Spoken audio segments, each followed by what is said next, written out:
All right, everybody, we are back. It is episode 327, and I have a long time friend. Long. From the old golf days. His name is Mr. Zach Burke.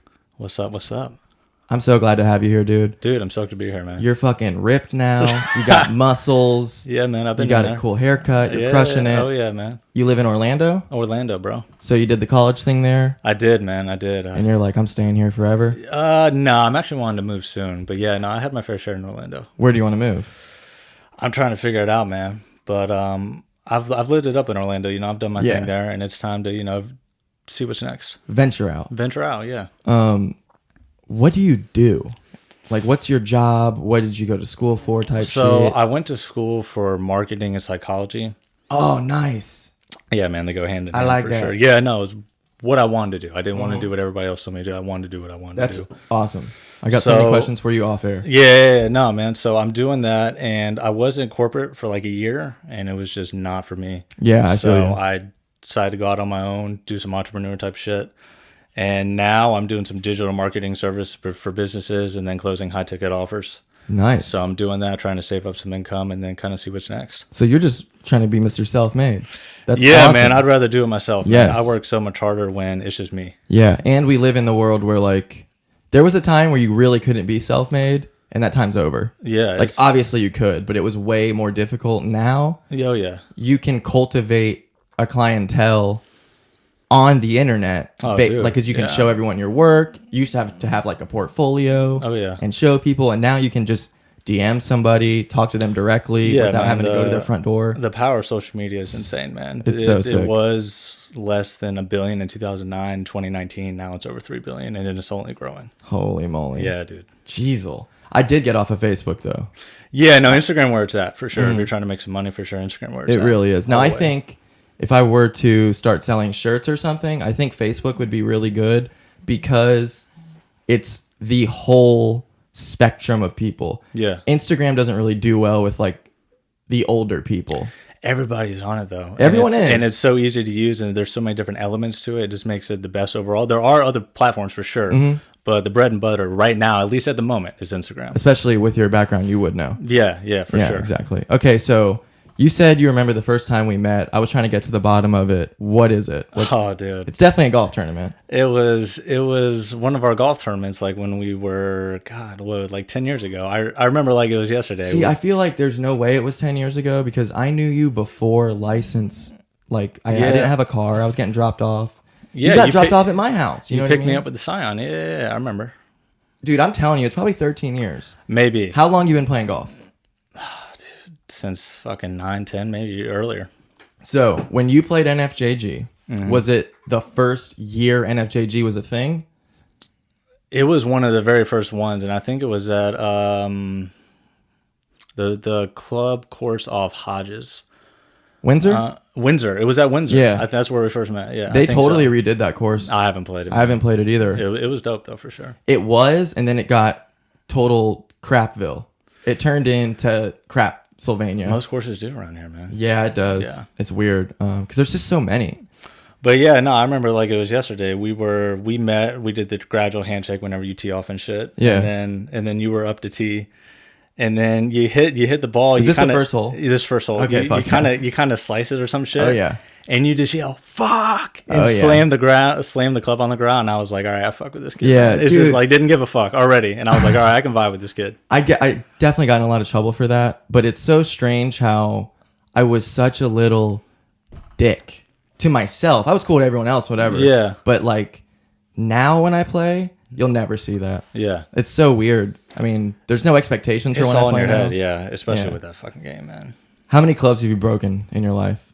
None. None? Give me a pound right there. How many do you think I've broken playing with me? Back in the day of me. Well, I didn't see you, but maybe 5, 8. Yeah, right in that range. Yeah, probably right in that range for sure. I got in trouble playing Fletcher actually at Oak Bridge for exactly what you're talking my about. God, I dude. yelled "fuck" on that par 5. I mean, yeah, bro, that was a classic moment. I wish I had it on video. So fun. But it was hilarious. It was so fun, dude. Yeah, it was G shit. We also, you came and like, what did we do when you came over? Did we go out and like go to a party? Because we were like, Yeah. I was at most 17. Yeah, we went to the beaches and shit, like hung out there like with some chicks, I think, and then we my parents or you picked me up. It was like multiple times. My parents dropped me off at your place one time. Yeah, I think your parents dropped off, and then I took you home. You came to pick me up one time. Yes. And then yeah, man, we just went to parties out here, bro. Yeah. It was a totally new world since I wish I would have known you were in Orlando, and I would have just hit you up when I was there. Yeah, man. And we could have just hung out. Yeah, dude. Yeah, I got a place like 5 minutes from Universal. Oh, nice. Yeah. So are you into all that? Like going and doing... I hate roller coasters. I'm a total I chicken. love roller coasters. No, man, I've just done it so much. I've done everything in Orlando so much now to where I'm just like, all right, it's kind of played out. Yeah. Like, I don't even go out that much at the moment anymore because I've just done it so much, man. I'm ready for something new. I like change and mixing things up. Like, there's no way in hell I could still be in Jacksonville right now just, like, doing the same shit. Yeah, see, I don't go out at all. Like, I don't enjoy that. Yeah. I barely drink. I'm not, like... sober and not drinking. I just don't enjoy drinking any part of it. Now, to me, it's weird because I really like getting buzzed and doing a solo episode by myself. Yeah. That's fun as hell. But like, I have this weird thing that when I go somewhere, I'm just analyzing everybody and it, with a pessimistic view, being like, oh, I'm down and everyone sucks. Like, you can go to a bar and really fucking hate it. Because you see everybody and the way they're all acting, and it's all this weird, like, peacocking in this game, and then there's fights, and dudes are trying to one-up it's like, to me, I just have no interest in it. Yeah. Also, I'm the type of person that you either see me, and you're like, this kid's awesome, or you see me, and you're like, fuck this kid, I hate him. And in Orlando one time, on New Year's, at the place that has the ground that spins or whatever. You know what I'm talking about? No, not there. I'm thinking of Tampa for that one. In Ybor City. I'm talking about the place that does nickel beers or something. I think it's somewhere downtown, if I'm not mistaken. It's by Library. It might be Library. Oh, pub? It might be Library or pub. They're in the same place. Yeah, right? yeah. That's back near UCF. Yeah. Okay, if I'm looking at it, which one is to the right and it has an outdoor fenced-in patio? That's pub. Okay. Oh, well, that is Library, too. Now, pub is on the left side. It's closer to the campus. Library is the one down the road, on the same road, but like a mile. Okay, pub. So I'm at pub. It's New Year's. I'm wearing an Oxford. That's not sweet. You know what I mean? Like, everyone has a fucking polo Oxford. Oh, that was the college makeup back in a couple years ago. I'm wearing that, normal pants and some Vans, and I had a watch on. Okay? I don't understand what provokes this, but this kid comes up to me. I swear to God, he was pretty big. And he goes, man, fuck you. I'm richer than you are. Okay? And I'm like, he was wasted. And I was like, what? You know? He's like, I'm richer than you. You ain't shit. I see you trying to flex. And I was like, dude, first of all, you're a kid in college. Your parents might be richer, but like, I work every day. Like, there's no fucking way you're richer than me. Like, directly. Maybe your parents have given you more money. But like, no, you know? And he's like, oh, what, you trying to start shit? And I'm like, dude, you came up to me. So anyways. Everybody there's like that, man. He pushes me. I punch him, get yoked up instantly by the cops. I mean, the security. And luckily, one of the security guards, like, saw what was going on and saw him come up to me and, like, push me, whatever, blah, blah, blah. So I got to stay. But my point is, like, that's why I don't go out. Because what the fuck was that? You know what I mean? Like... why would someone just come up to me and it's crazy. Say they're richer? And that'll never happen again in my life.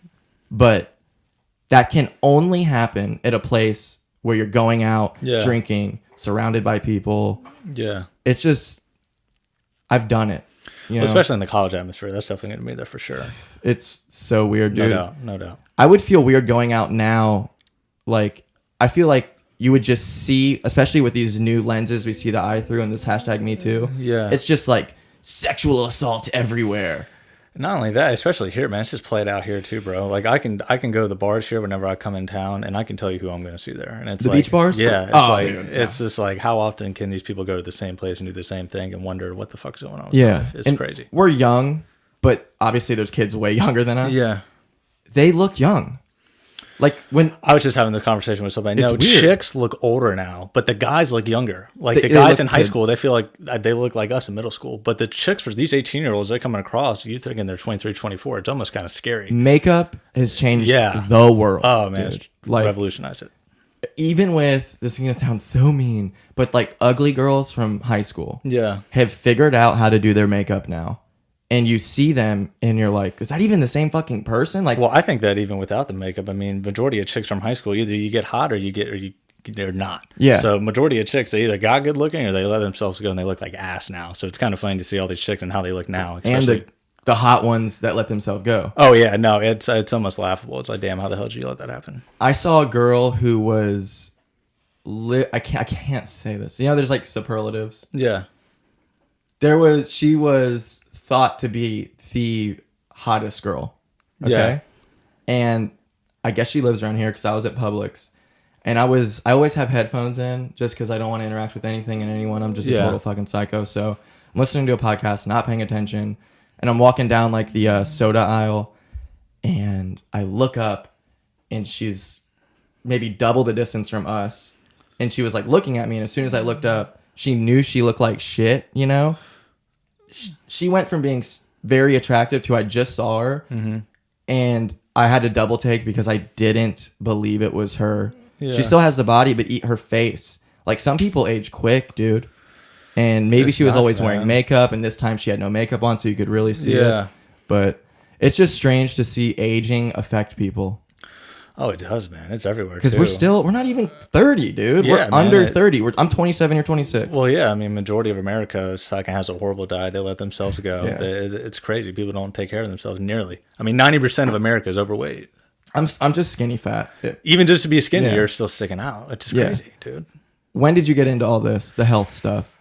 God, I'd say I always worked out, but I just did it inconsistently. Mm-hmm. So like, I had never been completely out of shape. Like, even in high school, I was pretty skinny, but even in college, the earlier part of college, I was like, I was all right. I wasn't overweight or anything, but I didn't have much muscle and stuff. But then my like junior year of college, because we had UCF gym is immaculate. It's like, sick. It's crazy. You got to go and visit it one time. It's really nice. Yeah. My roommate I was starting to get into, he was working out a lot, so I was all right, let me just go with him. I really started getting into it, and dude, it just created a habit, and just started going and going and going, and dude, it's like, I don't even think about it now. Like, I just go, no questions asked. Like, even when I'm sick, man, I still go, and it's not like taxing for me to go. Like, I just go, Do you have a routine? Yeah, no. So I don't know if you're familiar with Kino Body, but I've been doing that. Kino? Yeah, Kino. It's pretty much fasting and like 3 heavy workouts per week. Okay, so I think the reasons that I'm skinny are I eat really slow. Yeah. I don't eat big meals. I eat like 8 little ones throughout the day. Mm-hmm. And I've been fasting, the intermittent fasting shit, my whole life. That's been the game changer. I've never been into morning eating. That is the most powerful thing that I have done in my life. It's been a total game changer. When did you start doing it? I would say end of 2017. So I've been doing it for about 2 years. It has been a total game changer, man. So when's the last meal you eat of the day? See, I don't do by that, man. All people try to confuse it with fucking these time intervals and all that bullshit. That's not what it's meant for. It's just meant to make easing in your diet and your lifestyle way more enjoyable. So whether you're cutting, whether you're maintaining, or you're putting on size, it makes all those phases way more enjoyable. Okay, explain why it makes it more enjoyable. Because I can fit 2,000 calories in 1 to 2 meals versus trying to fit it in 5 or 6. Meaning my diet range of what I can eat is way more wide. When I only eat 2 meals of 2,000 calories versus 6. Right. So, like, for dinner today, I had like a fucking fat ass plate of sushi, and I had sushi too, and I had some Wits ice cream. I don't have to worry about fucking gaining weight because I was in my caloric range, and it's so enjoyable to eat that shit. So you eat bigger meals, you don't have to live out of a fucking Tupperware, and dude, you wake up, you fast for the first 4 to 6 hours. It's really simple. Don't get in a time frame of when I can eat and what I can't eat and all that. And you obviously weren't eating when you slept. No. So what I typically do is you wake up, fast for the first 4 to 6 hours, eat like a small little meal, and then I have a big ass dinner. Yeah. See, I have an issue where in my sleep I do things, not on a sleepwalking level, but like fudge stripes. Yeah. I'll show you. Last night, I bought fudge stripes, and I usually have that little table right next to my bed. Yeah. And I made dinner, and I had fudge stripes as my dessert, and I went to sleep, and I only ate 1 row of them. I woke up this morning, have no idea. I remember a couple times waking up and dipping them in the milk. Yeah. I only had 2 left this morning, which means I ate about 20 cookies in my sleep last night. Fuck, dude. Yeah. Which is horrible for you. Yeah. But like, well, actually, the time of the night, that's all fucking myth too. I've ate snacks at 12, 11, 1, 2. Yeah, I don't understand that whole idea. It's all bullshit, man. Why would it matter? If you eat more calories than your body burn, or if you eat your maintenance calories, which is the calories you need to hit in order to not lose or just to maintain your weight, it doesn't matter when the fuck you eat it. Mm-hmm. Like, see, you may wake up heavier, but that's because you have undigested food because you just ate it 3 or 4 hours. Yeah, exactly. So you know how people are like, I'm gonna drink this big thing of water today, blah blah blah. What if you just drink when you're thirsty all the time? Like if you're thirsty, I've heard evolution. No, yeah, I've heard both sides of the water thing. Yeah, I drink like 16 ounces when I wake up, just because 8 hours of not drinking, your body's fucking dehydrated, so it's good for you. But to pound a jug of water, I mean, I don't know. I've heard from doctors that it's not necessary. I've heard from all the fitness guys it is. So just do whatever you like. But it is good to at least drink, 8, 9 cups of water for sure. No, 1,000%. It's changed my I feel just bet. All I do is drink water now. I used to have a soda especially problem. At dinner, man, or whenever you eat. If you waste your calories in fucking sodas, dude. I don't even think about calories, to be honest with you. I've never once. I wouldn't even consider any of that. Yeah. But ice cold water is so good. Yeah, or sparkling water. Yeah. Nope. Oh, dude. Nope. It's a game changer for me. No. Yeah. What? Okay. What sparkling? I don't like sparkling water. So what sparkling water should I drink? That's the best if I'm gonna do it. Trader Joe's has some good flavors, but it really doesn't matter. I mean, it just depends on exactly what you want to do with it. I mean, the strategy that I would suggest for people wanting to start fasting would be to drink a bottle of water as soon as you wake up, wait 30 minutes to 60 minutes, then drink some sparkling water. Try to hold that over for 2 hours and then drink your coffee. So I wouldn't drink it as soon as you wake up just because it tends to crash quicker. The longer you prolong the coffee into the day, and then it'll last you longer into the day to where you're not having that that next meal later in the day. It just makes dieting and so much more enjoyable, dude. Like there really isn't foods that are off limits, especially when maintaining, but it's just a game changer, man. Like you can eat, not necessarily you don't want to have 2,000 calories of sugar cookies. You don't want to eat like shit. Yeah. You want to get, your healthy foods in, but it's just way more enjoyable. I mean, the point of eating fasting, keto, all that bullshit. It's just to find something that you enjoy that you can stick to and enjoy life, man. Like, what is the difference between quinoa and keto? Honestly, I haven't even looked that much into that. Because I've never heard of keto before. Keto, I mean, I guess it's cool, but your body needs carbs, man. You can't do keto for your whole lifetime. Dude, that's what I'm saying. So, like, why are you going to put yourself through 6 to 12 months of doing something you're not going to fucking stick to? You want pizza. You want cookies. You want fucking donuts. I will say my dad and his wife, works, but it was the best thing they could have done. What happens after, though? And then after, you go right back exactly. to it. So why not stick to something that you can stick with long term? My whole thing with all these, like, it's like cults. Like, what if you just eat healthy? Dude. Why do you have to? Just eat fucking healthy. Yeah. Why do you have to, like? Why does everybody have to identify with something? Basically, I think keto and is people as big get offensive as it and is. shit too, man. It's like people get so offended if you're not on what they're on. I'm just insane. Like, dude, do you, bro? I'm gonna do me, and I'm gonna enjoy life eating the way I want. Vegans, obviously, that's like. I think it's cool if you do that. It's not for all people though. Exactly. Some people don't respond to it the right way, and some people treat people who aren't vegan like they're pieces of shit. Yeah. And it's like, why is it that I have to do what you do? It's all about conformity, man. Society. Everybody wants to conform to do the same shit, man. I'm just not with it. Yeah, I think our generation is the first one that really looks at this whole, like, I'm this and I'm that. And it's crazy, is like, man. And I don't really give a fuck about politics to talk about it, but like the idea of there being two parties, like that's so popular. It's stupid, dude. It's definitely not our generation. It's not what it used to be, man. In politics now, it's so you can't even fucking trust what's coming on the TV and shit. I mean, I'd rather look at the numbers and what's actually helping society. I don't give a fuck about what the person believes, what the hell they got to say. If he's doing impact for the country, great, man. Yeah, yeah. And to be honest, what all these presidents say behind closed doors, you wouldn't fucking like anyway. He's just saying it without giving a fuck. That's the difference. Every person in the world says shitty stuff. Yeah, every person said grab me by the pussy. Everybody said that shit. They're just not on camera saying it. Also, like, the context of it was joking. Now, am I like, I don't like Donald Trump for none of the reasons that are like why the majority of people do. Mm-hmm. I have never liked that dude. I've always thought he was a douchebag. Now, what's going on in the country with the economy? I'm very busy with work. It's booming, bro. It's the best it's ever been. Employment's at all time. You look around, shit is on fire. Yeah. Everything's going great. Yep. Now, my question is, what makes a good president? Because that is obviously going great. But the tension in the country, which I'll take it a step further to say the tension is not even real. It's manufactured and put on the television. Because out in the real world, I don't feel that. Everybody's sensitive, man. These people get so sensitive over the littlest fucking thing. But the bottom line is... But in the real world, are they? Like... Yeah, man. Political correctness is all about sensitivity and people not being able to take things. Not online. I'm talking about in the real world, dealing with people. Mm-hmm. I don't get like... Because the big thing is, white males. Everyone hates white males. I've encountered 0 people that have treated me different because I'm a white male.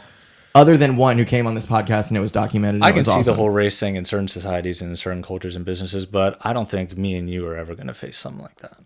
It's our generation, dude. Yeah. Because, like, it's kind of amazing that us being here, we're the first generation in the entire history of the world that grew up segregated and were taught by people who were segregated, who were raised by people who were segregated. So, like, that's never happened before, and it's not even happening in other parts of the world on a real level. Like, in England, there's like 50 black people. You know what I mean? Like, I'm talking about legit. We grew up, and if you have racist parents, you're like, I don't know, like, these kids are cool. Like, I hang out with them all the time in school, and everyone's cool. Like, it's definitely a generation thing. I mean, you talk to grandmas and grandpas, they probably still are a little racist, but that's 1,000%. That's what their parents bred onto them. So, you know, it's like the product of their environment, man. It's like... Yeah. Like, our kids, racism is going to be a literal, like, it's a joke. Yeah, they're gonna be sure. Like, people were racist. Yeah, I mean, it'll always still be there, just not as high. Yes. Not as, potent. How do you think you would solve an issue like racism? I don't think you can, man. Not with the history that's happened. Exactly. There's just no way. Thank you. Because people are always like that, dude. People are always going to be racist, have little things to say. I think, though, I don't have an answer, but I know one of the answers that people take, I think is the worst one, is the whole, like, punch a Nazi thing. Because... I want to fuck a Nazi up so bad. That'd be great. Yeah. But, like, going back to if you have a racist parent, if that dude has a kid and he's out there doing his Nazi shit and this kid goes to public school, he's thinking, like, man, I think my dad's wrong. Like, I'm around black kids. I'm around Jewish people. They're all really cool. Yeah. This is weird. And then he gets fucked up one day and comes home and he's all beat up. Well, think about, like, that's going to radicalize that kid. The dad was in a super racist family and that's all he ever knew. Now it's wrong. It's wrong for sure. Yeah, but it's like the fucker don't know any better. Exactly, and it's no different than like bombing the fuck out of all these countries in the Middle East. Yeah, we kill over 85% of those bombings. Mm-hmm. Like the people dying in them are innocent. Oh yeah, that's an insane number. And imagine if your parents are at some wedding or something and they get killed by American bombs. Dude, I'm fucking around with terrorism. I was at Pulse the night that shit happened. I was valeting. You were there? Yeah, I was valeting. I remember that, yeah. So talk to me about it. Oh, dude. Yeah, no. So our company, I valeted in college or when I was going to school. And Pulse was like one of our top accounts. Yeah. And crazy shit that happened. So yeah, that night was like a normal night. Everything was chill. I was actually about to go inside and get water. Oh God! But my buddy John Watts, he was like, "Yeah, nah, man, I probably wouldn't go in. We're about to get rushed and we'll be out of here." So I was like, "All right, yeah, I won't go in." My car was all over CNN, and the shooter's car was like 2 spots down from where I parked. And supposedly, I guess he walked right past us and then walked back out, went to his car, and then walked right back in. They actually have video on YouTube of him running up in there, which is crazy, man. Holy but no, when it happened, shit. I was pulling up a car. And I look to my right because I'm about to pull in the lot, and I see all these people flying out of the back door, which is not common, throwing glass, drinks, and shit all up in the air. It's fucking chaos. I'm like, oh, fuck, there's all of our money. Where are these people going? I wasn't thinking anything. I didn't hear anything. Yeah, you're not thinking of fucking mass. So then I parked the car in the first parking lot, and I'm like looking over the hood, and if I had a camera, I would have had the best video of the outside view. And I'm seeing all these people flying out, and I hear these gunshots. So I'm like, oh, okay, it just must be a beef. Like somebody probably had beef with somebody trying to shoot them up or something. And then it just keeps happening. I was like, oh, damn, like that's happening for a while. And then I see this motherfucker. I'm pretty sure he came outside and started shooting at the outside cop. And then I was like, oh, fuck, that's why I hauled ass. And in someone else's car? No. Okay. I like I on would've. foot. Yeah. Oh, Yeah, no, yeah. for sure, bro. You're just already out of the Yeah, car. no. So I like hauled ass, and then like I met up with my manager.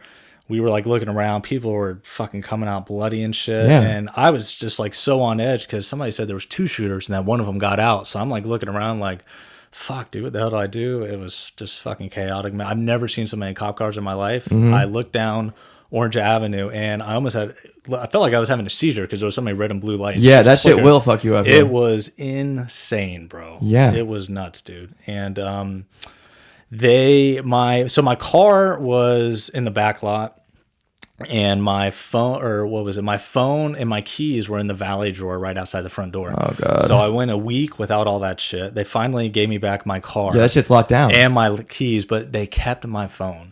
I didn't get it back till sometime last year. What do they want your phone for? They wanted to check it just for evidence of every To see if you were like facilitating it. that or just any proof of kind of what happened outside or anything like Mm-hmm. that. I didn't get it back for 2 years. They didn't reimburse me for shit. Jesus. So I thought that was fucked. Yeah, that's insanity. But 2 years? Yeah, I mean $1,000 iPhone. Now, Yeah. Granted, we didn't pay that for it, but I mean, Still, bro. Yeah, what the fuck? Yeah, it was nuts. What's really weird about that night is I wake up and like I said, I ate all those cookies. I will wake up in the middle of the night starving all the time. So I wake up, make a peanut butter and jelly, walk back in my room, turn on the news, and it just happened to where he's still like an active shooter. Dude, it and was I going heard on the for- thing about multiple shooters too, and I was like, what the fuck? And the It next went on for a long time, dude. That's so Like, scary, dude. Like, yeah, I was like, damn, like, how is somebody not in there? But what do you think? Like, and then you see like so the cops come, then what? Did they barge in? Did they have it locked down? I think they tried like negotiating with him and shit. But I mean, what I'm thinking is, I'm like, yo, if somebody comes in somewhere, I'm not hiding in the bathroom. I'm finessing my way to get the fuck out. Like these people that just got shot up at the Walmart. I see them ducking down in the fucking McDonald's in the Walmart. I'm like, yo, I'm seeing where the shooter is. I'm finessing my way around the store. And then I'm getting the fuck out. I'm not leaving my life to chance just to sit somewhere. Now, if it is your last and dying hope and you have to sit somewhere and you are maybe cornered, that's one thing. But that's what's the likelihood of that? You can finesse your way out of there. I'd rather take a chance to stay alive than for sure be dead. I would rather fucking run, dude. It's so hard to shoot a moving object. Oh, it is for sure. Who's this guy? Some fucking. I mean, maybe he's a bad motherfucker with a gun. Yeah. But if you're just running in weird little squiggles, like you're running from an alligator or something, like they're not, man. Yeah, they're not gonna hit you, dude. And if they are, then you were gonna die anyway. The only situation I've seen where it was just like it was tricky was that movie theater one. Now in a movie theater, there's only 2 exits, bro, and he has them both, and you gotta walk towards them. Yeah, so you're almost kind of fucked there. That's the only one where I was like, all right, I'd probably duck. Yeah, I'd what? hide. Yeah, what else? Really, I have no other options besides when you look down and there's like that 10 feet drop where you can see the movie theater hallway walking in is just to jump over that. That's and you break your leg. Yeah. You fucking snap your ankle real quick. Yeah. And then you're crawling, getting shot in the back. Yeah. That's just, it's so fucked up that it's as common as it is and that, like, it's something people think about. Well, Columbine started this shit, man. But it's weird how it was Columbine. I mean, they made it cool for these kids.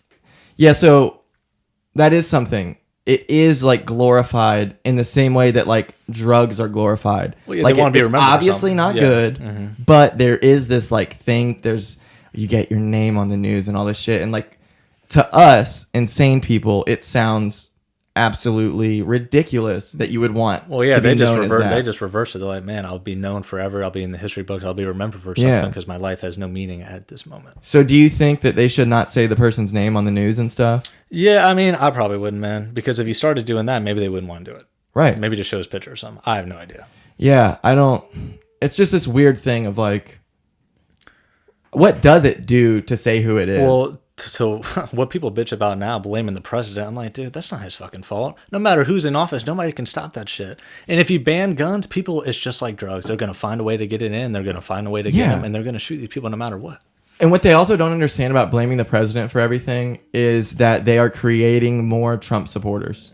Oh, yeah. Every day. Like, there's probably Trump supporters that we know that they don't want to tell you that they are. Yes. And that's what the majority of the voters were. They were undercover Trump supporters. I will guarantee he wins again. Oh, no, he's for sure winning again. Because and people think like, oh, he's got no chance. No. It's like, you don't live in reality. I'd take any bet on because there's no way somebody can debate him one-on-one and have the character and charisma to take him down in a debate with the results he's produced. There's no way. If you're a Republican and you ever want to have a political career, wait till 2024 to open your fucking mouth again. Well, I think not Mitt Romney.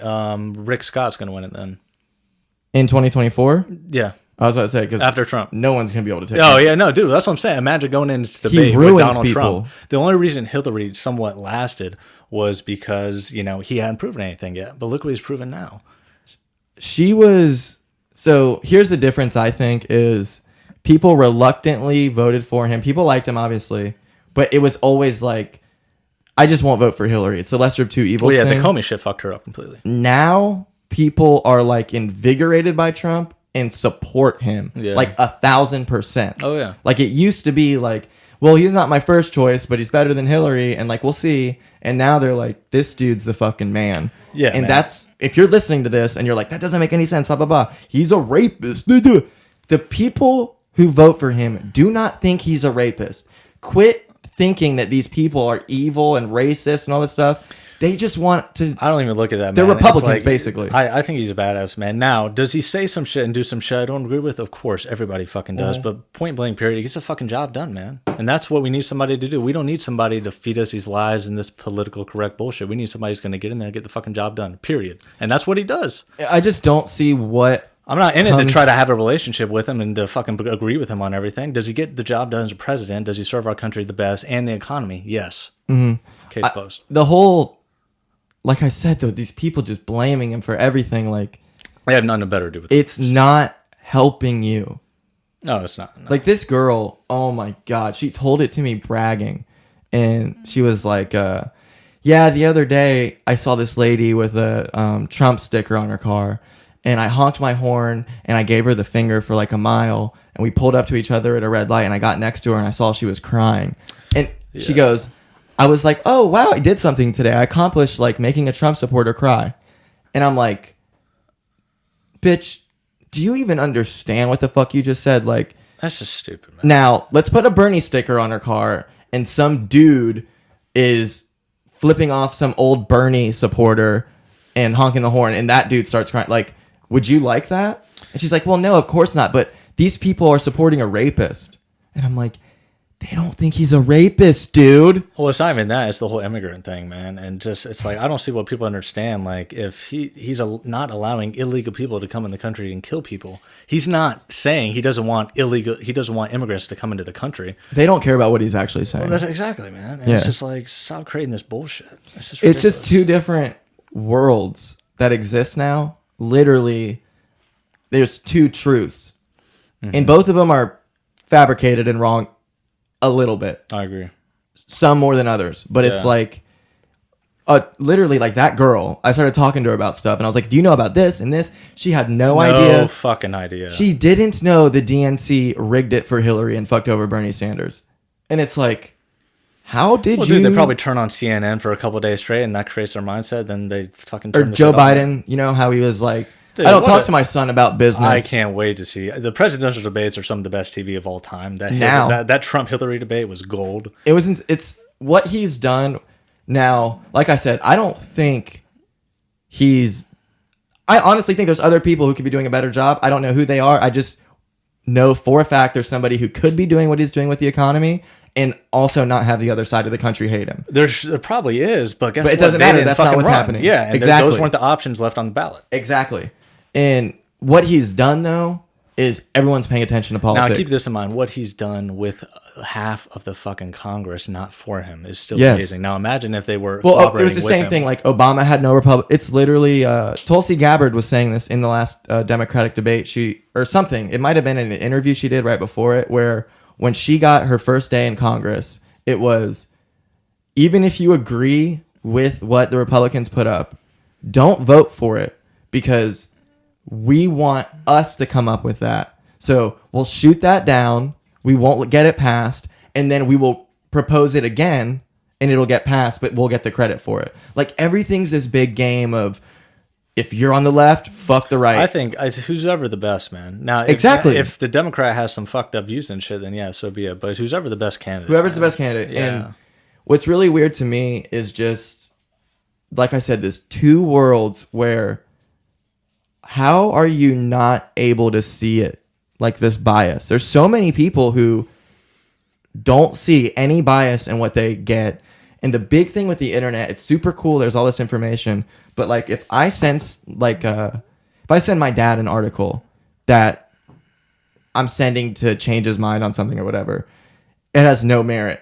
If he comes across that same exact article on his own, it's everything. Yeah. Like there's something special, and it's like held in such high regard when you come across something on the internet. When someone shows you, you're like, oh, that's bullshit, whatever. Yeah. Like with the Vegas shooting, there's a lot of weird Still conspiracies. haven't solved that shit, by the way.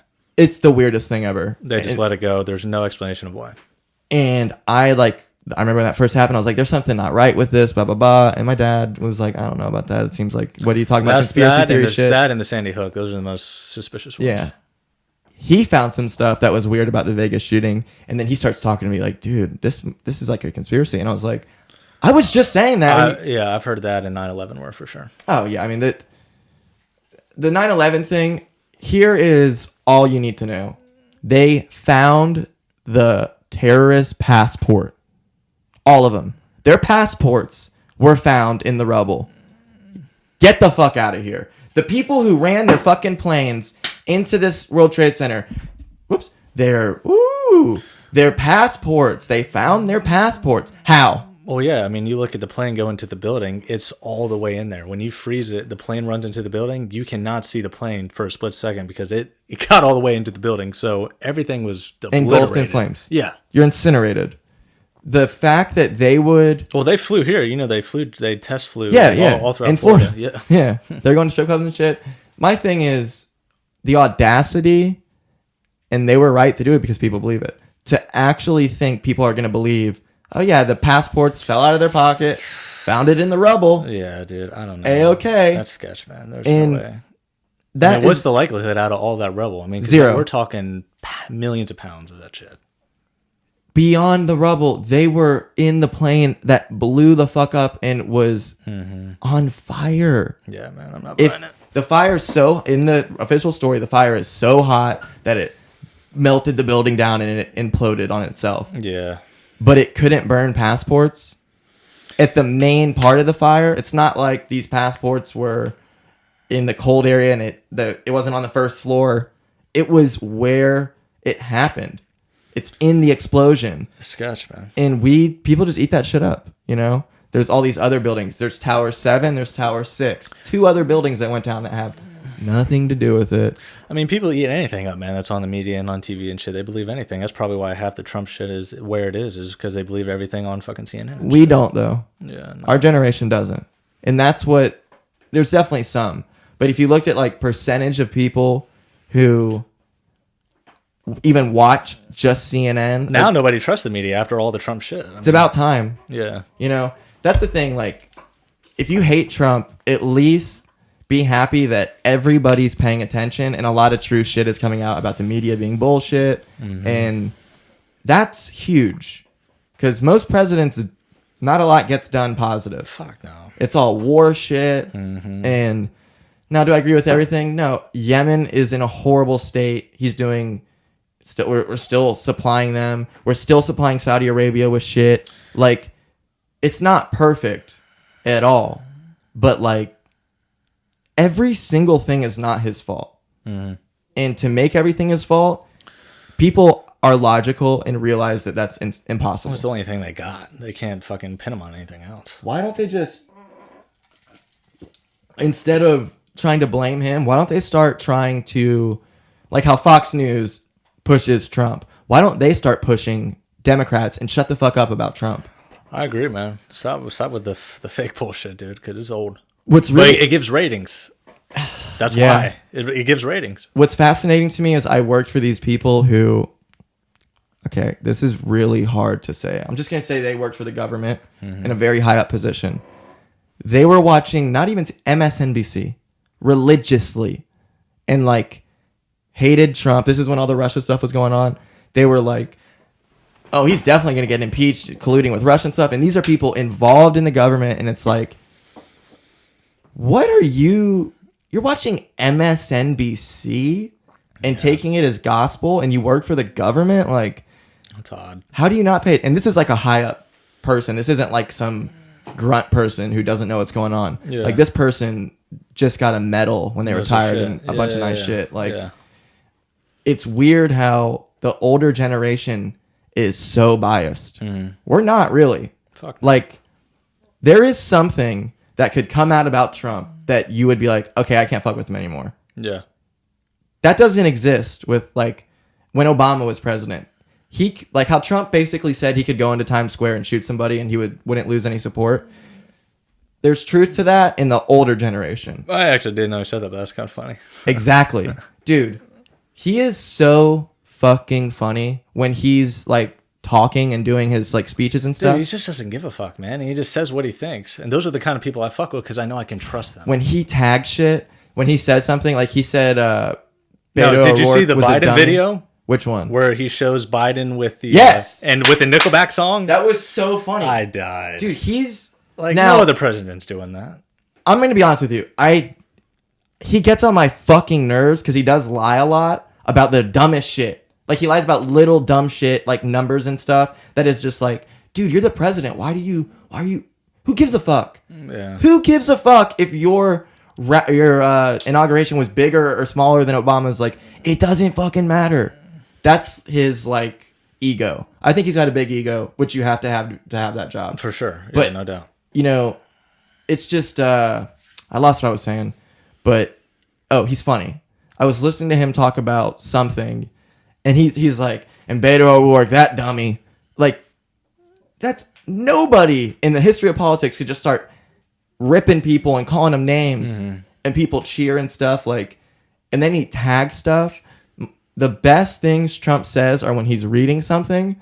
So he's reading it, and he's got that obvious he's reading something voice, and then he realizes that what he just read was like a good point, and then he tags it with something. He'll say something right after that is so funny.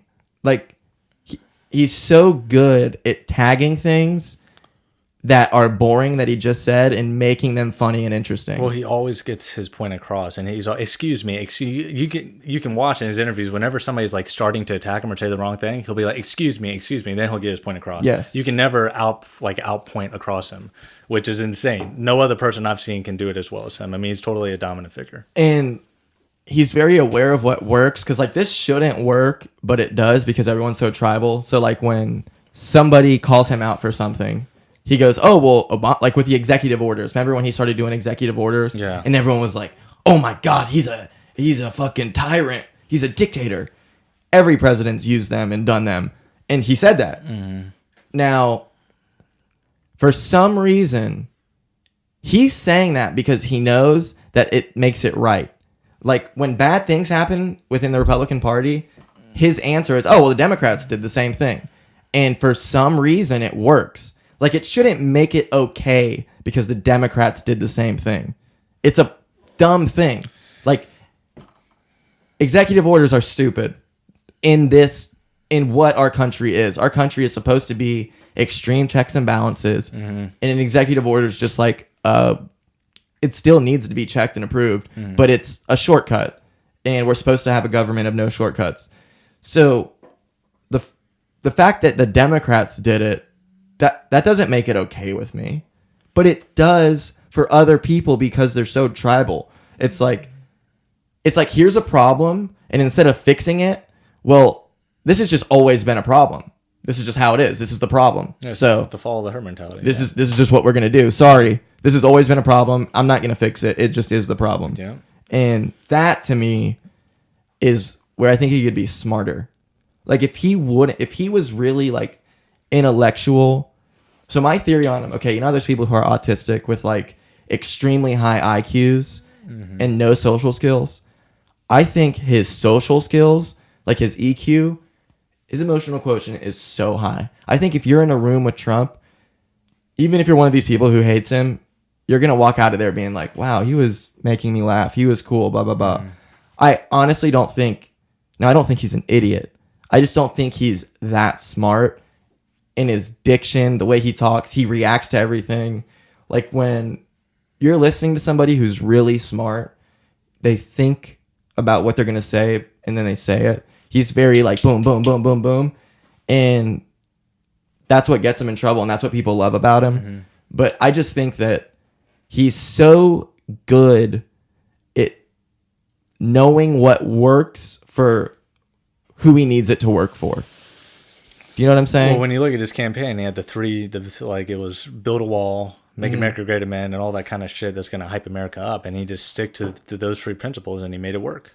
And the wall thing, nobody gives a fuck about it anymore, but they bought into it. It was such no one gives a fuck about it. And it was the perfect thing that was like, it was different. Fuck you to the other side. Exactly. And it was different. Like, oh, you want to have people come in? Well, guess what? Fuck that. We're having a wall. We're building a wall. And what's funny though, this is what I mean about the bullshit reporting though. Like, this was not recently, but it was a really big news article that like Fox News specifically was trying to get out there to get people to support the wall. It was 1,000 pounds of fentanyl was confiscated at the border, which is insane. But those people were going through the checkpoint. They made it seem like they were sneaking it across because we don't have a border wall. Mm-hmm.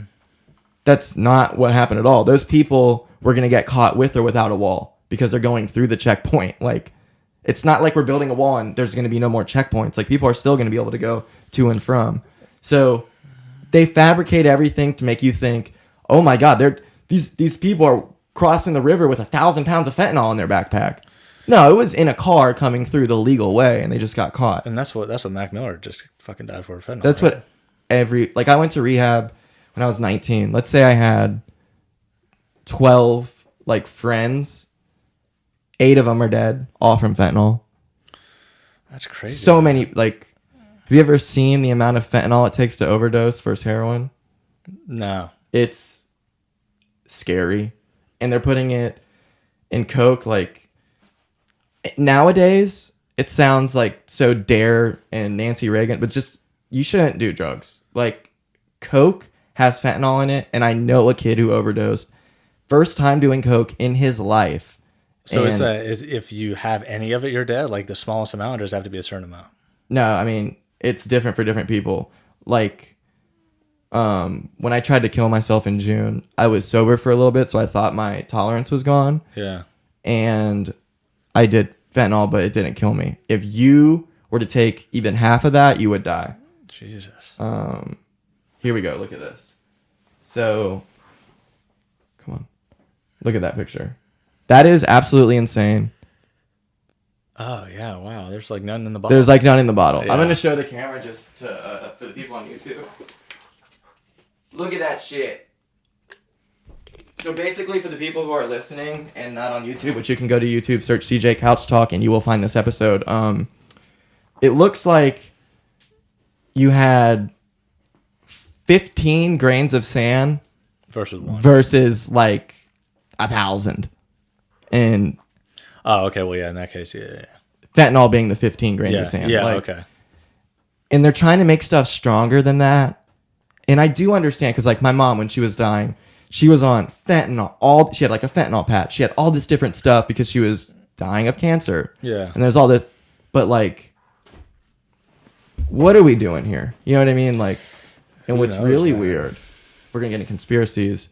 Okay, you know how like rapping all of a sudden like promethazine became popular, saying Xanax. Yeah. Saying Xanax is like a commercial. Like, Xanax is a benzo. Saying Xanax is like saying Coca-Cola, not soda. Yeah, I mean, that's what Future says in all his lines, man. So the people who are on the board of Pfizer and all this stuff are also on the board of record labels. So they're trying to push this pharmaceutical agenda to make it cool. Like, what's happening with everybody is this is how they win. It goes, you start doing Xanax after, and you steal your parents' pain pills, you steal your parents' pills. Then you need to get them on the street. You get addicted. Now, pills are super expensive in terms of once you get addicted to them, one Lortab's not going to do it anymore. You start taking like 5 to 10 to 15 a day. Yeah. Somebody's like, you could just do heroin. You start doing heroin. It's way cheaper and it's cut with fentanyl. So the pharmacies win. They make the fentanyl that gets put out onto the streets. So they're serving everybody. The pharmaceutical companies are serving street drugs. They're serving your grandmother. Yeah. And they're crushing it, dude. And that's why the people in Mexico are making this fentanyl, because they're trying to make fentanyl like Heisenberg style and bringing it in. Did you see that movie, by the way, the Breaking Bad movie that just came out? A day after the Joker, and I was like, why is this movie not in theaters? Yeah, that was amazing, man. It was good, but I watched it on my laptop. Oh, okay. So I want to watch it again with good. So conspiracies, what's your number one conspiracy? I don't even know, dude. So I watched Hunting Hitler, and man, I am sold. Hitler's still alive. Shit. Well, he's dead now, but I am sold he fucking escaped, man. 1,000%. The Hitler's body is a woman's body. Yeah. Why don't we know that? And just all the shit in Argentina and South America, everything built. It's very obvious. People won't even talk about it now when you go down there. There's in people's homes. So for people who don't know, because we just glossed over this because we do know about it, but let's explain. Yeah. I want you to explain. What? So the whole little Germany basically in South America, German-speaking villages. Well, yeah, I mean they were planning to build was it Fourth Reich or Third Reich, whatever. Whatever. Was, and they were planning one of those to Reichs. pull in pretty much a 9/11 back then on the fucking America, Mm-hmm. and they had all this whatever water you use with nuclear bombs, whatever fuck it the shit's called. They were mining all that there, getting all that shit Uranium? together. Hot water, some kind of fucking water, whatever water you use to make with nuclear. There was tons of it down there. I mean, there's documents of people getting married from Hitler's rankings down there. I mean, there's crazy shit down there.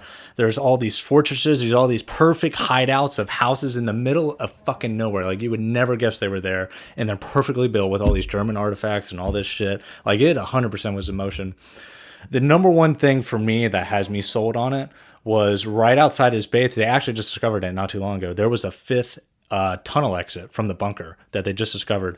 And down one of the main roads of Germany that's still there, if you look at a picture like 29 days before the attack on wherever he was, there was these light poles going all the way along the road. And then you look at a picture right after that his death or whatever happened, they were all cut down.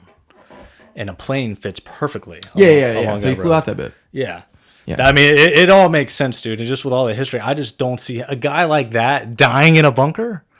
That's a fucking sack full of shit. It's a woman's body. That, and he forced somebody that looked like him to take his place. 100%. Yeah. He has that power. Yeah. It's so obvious that he's down or was down there. Like, and there's shit in Norway where he went there first and flew. Dude, there's too many things that you find that were in motion for him just to die in the bunker. The way that history is going to look back on, I'm talking like 200 years from now, the way we look back on World War II is going to be one of those things where everybody was fucked up. We took these Nazi scientists and said, come join our team. Let's build NASA.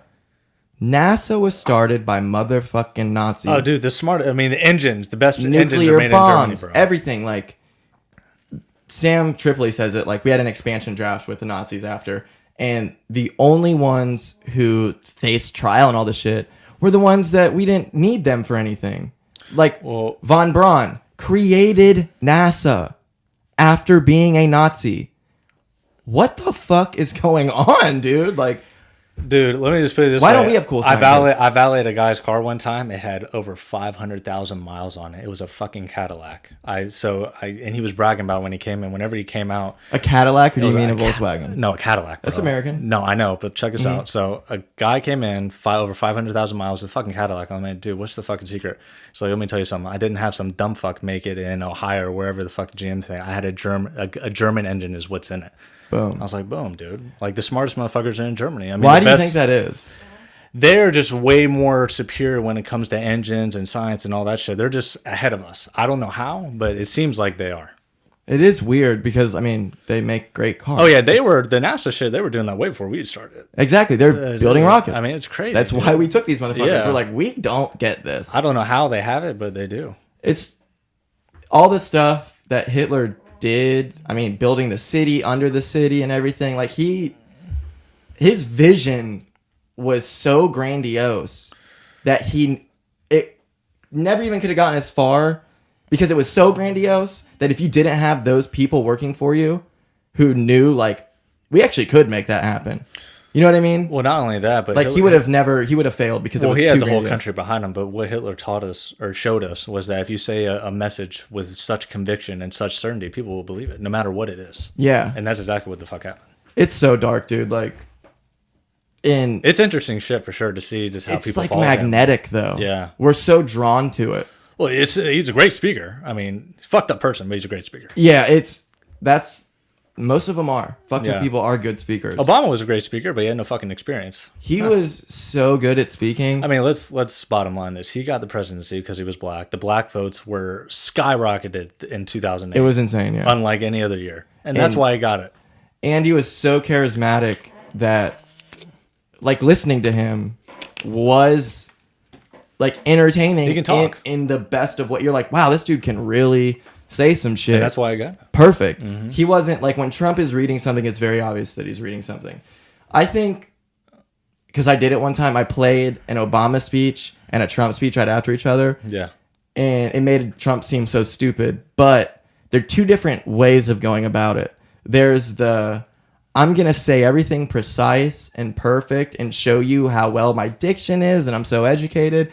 And then there's Trump who's like, I'm going to say whatever the fuck I'm about to say. And I'm going to crush it. Those are the people I trust, man. It's I don't energy. trust these political correct. Yeah, I don't think Trump has ever rehearsed one thing. Exactly. I think when he's reading something, I honestly believe this based off of his reaction to when he's reading. Mm-hmm.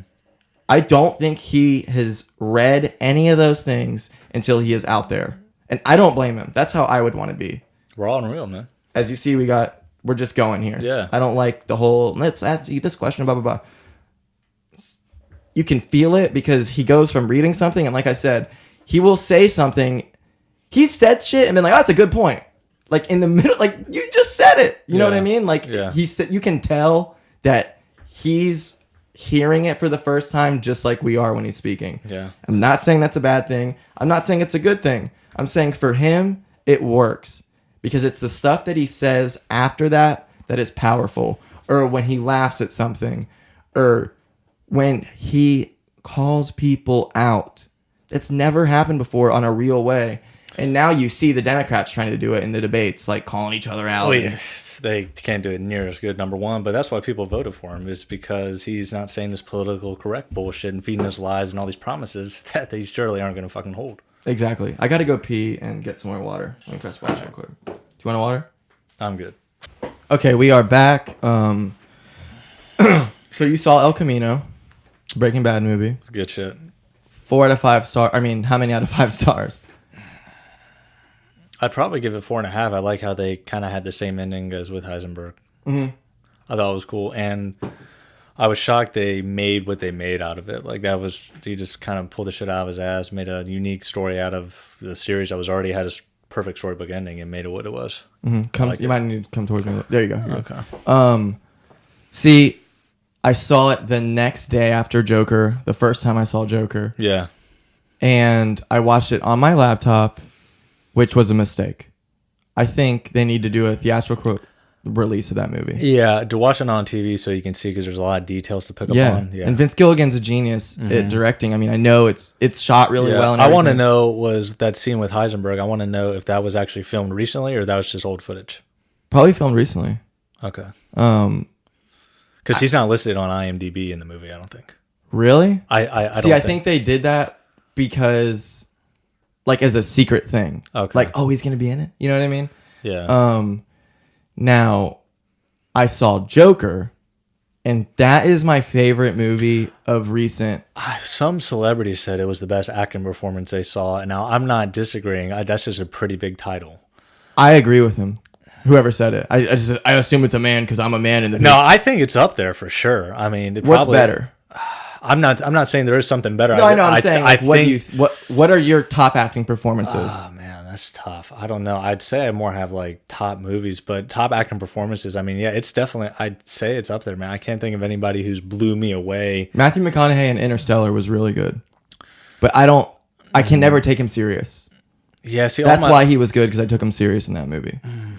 It's tough, man. I don't know, but no, the movie I thought it was different, and they actually told you the becoming of it, and it got deep, it got dark, it got real, and that's actually a real problem Dude, what he fucking faces. I'm going through mental illness. I'll talk about it in my solo episode.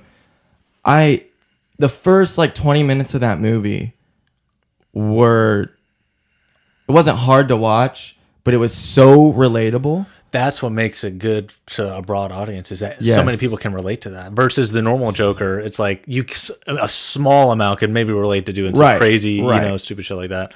But everybody can relate to this motherfucker. Everybody. And so that's what makes it so good. I saw it alone, and I sat in the top row, and me and this like black dude around my age, we were like 3 seats apart because it's like assigned seating, Yeah. And we just kept looking at each other like, whoa, dude, this is heavy stuff. I hope they make a second one. I'm not sure if they will. Okay, spoiler alert. It's been weeks. If you haven't seen the movie, too bad. If you don't, like, too bad. I want to talk about it. Yeah. So here we are. Spoiler alert for Joker. So the laugh thing, like, I really want to get into this. When do you think he becomes Joker? When does he become Joker? I'm gonna have to think back into the bank here when I saw this. Do you think it's when he kills those dudes on the For sure, which is I would have fucking killed those motherfuckers too. Yes. Because they could have killed me. That's number one, and it's 1 verse 3. So I'm pulling that gun out 100%. I think that which was beautiful about the movie is they didn't do this, because he could have just been like, I was defending myself, like they were beating me up, blah blah blah. I got bruises all over me. But the point is, when high profile people die, they weren't doing anything wrong. These 3 people, they just got murdered. There's no way they deserve this. You know what I mean? Yeah. Like, that's society now. Yeah. Like, you can buy your innocence, blah, blah, like shit like that. And people look at the upper echelon of people in the socioeconomic status as being, well, they couldn't have been rude and being dicks and all that. Mm-hmm. And that was the fact that they just die and it's instantly they were murdered, and when they were being horrible people, they were harassing that girl. They start. Now, he did try to hand them the card with the laughter, and they knock it out of his hand or whatever, which is funny because I just thought about this. That's it. He gets that card knocked out of his hand, and he no longer has the card to hand to people to be like, I can't help laughing. I have this disease. No, for sure. So I think that, now this gets super deep into it. I don't think he became the Joker in that moment that he killed them. Mm-hmm. I think it's because you only saw it once, but go ahead. Just because this popped in my mind, the laugh is not real. The only real laugh the director said was the last laugh in the movie. Keep that in mind. In terms of not being him essentially crying. Like a funny laugh. Yeah, like him laughing. Yeah. That was the last laugh. They were all like, which is weird because some of them you think he's laughing. But he's laughing to fit in socially. Yeah. Which kind of doesn't make sense because he has no social skills. Yeah. Which, you know what I mean? It's like, I thought the girl not actually being there in all those scenes was fucking nuts. Oh my God, dude. Dude, yeah. That's what makes it interesting. I knew it just because, like, she was perfect. She did nothing. Like, you can tell when he's hallucinating in that movie because everything goes right. She says everything she wants him to say. She does everything. He walks up to her and kisses her. She's cool with it. She closes the door. You know what I mean? There's not one part of that isn't perfect. And I actually took notes the second time I saw it because it was that good. Oh, shit. Yeah, nice.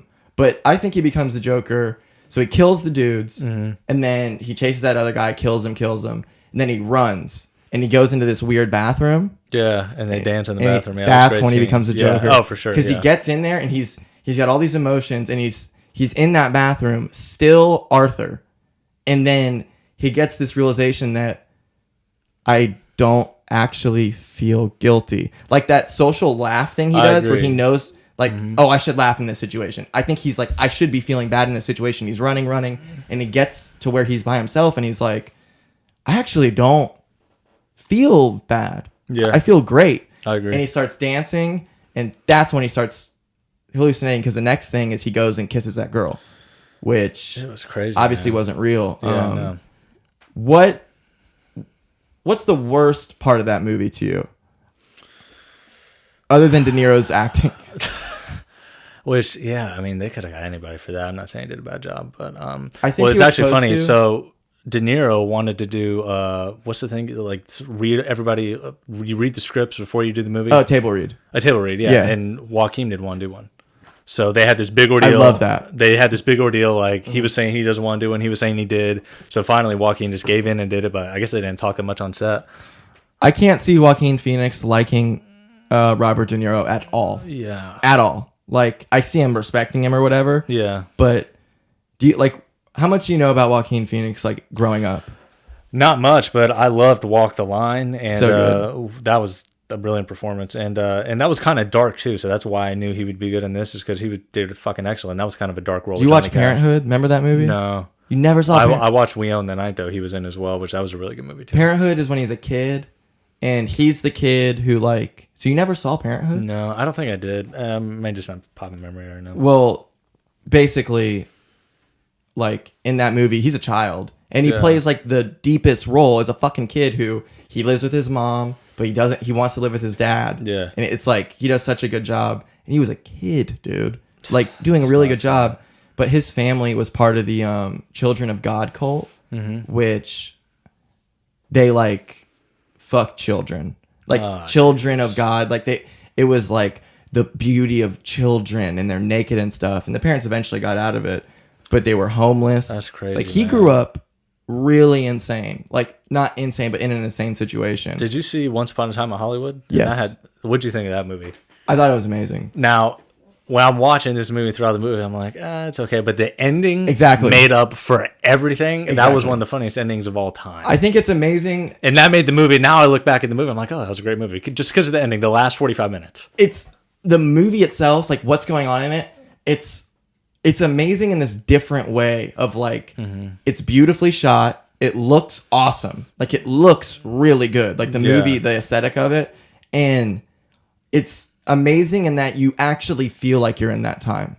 No, yeah, no. You know what I mean? I know, yeah. And I like how they did the twist on what actually happened in real that life. Quentin Tarantino is so good at that. Yeah. Because obviously I knew the entire time it was because in Glorious Bastards, he did the same thing when they shot up fucking Hitler and all exactly. that. Like he takes history and he's like, well, what if it went down like this? You know what I mean? Yeah. But in Joker, I thought something that when he gets the sign broken, you know, like on the sign it says everything must go that he's holding because it's the business. But to me, that was like a really big foreshadowing of you're seeing Arthur right now, and until everything is taken away from him, you're not going to see the Joker. Yeah. And I think he gets. I know I said it. He's the Joker when he's in the bathroom dancing. I think that's when he's like Joker level 1. He's still not fully there. It's when he finds out about his mom. Do you think he actually is Thomas Wayne's kid? I know. I feel like he is. I feel like I feel like Wayne just didn't want to admit it or fucking put it out there in the universe. And he could get paperwork and shit. Yeah. No. Definitely. Because now the only problem I had with the movie. What's the likelihood Thomas Wayne goes out on that one night without any security or without any of that bullshit? Because he was obviously a prime target for exactly what was going on. Now, it's not that big of a deal, but that was the only thing I was I have an answer, but go ahead. Oh, okay. Go ahead. So there was shit going on, but it wasn't what sparked it being as intense as it was the Joker killing the dude on TV. Mm-hmm. Now, you might not even believe, like, none of that might have happened. He might not have actually done that. That's what's fascinating about this movie. You don't know what is actual and what isn't. Because he could be hallucinating. We take it as he did that. Yeah. But we don't know. Just like with the chick, that totally had me fucked until they actually showed it wasn't. It was, I like I said, when everybody is in that movie was shitting on him, even his mom, when he says, wants to be a comedian, she's like, well, don't you have to be funny for that? Like, nobody responds to him in a way that he would want. And then all of a sudden, this extremely attractive girl starts with she's going to blow her head off. And then, I think that was real. I think she actually did do that. Mm-hmm. And then that's what got him. And everything after that involves her I can see that. didn't happen. Oh, yeah. Because, and then he does it again when he's in the, do you think he kills her? I'm just shocked that he killed his mom. Not shocked, but I was just like, damn, like, you know, they're putting this deep, dark shit onto it. It just makes it a masterpiece just because of the fact that, typically dark shit people don't really connect with sometimes, but they actually made it to where you can connect with this guy on some level, and they just made it such a great film revolving around dark shit, not a happy ending fairy tale bullshit. Exactly.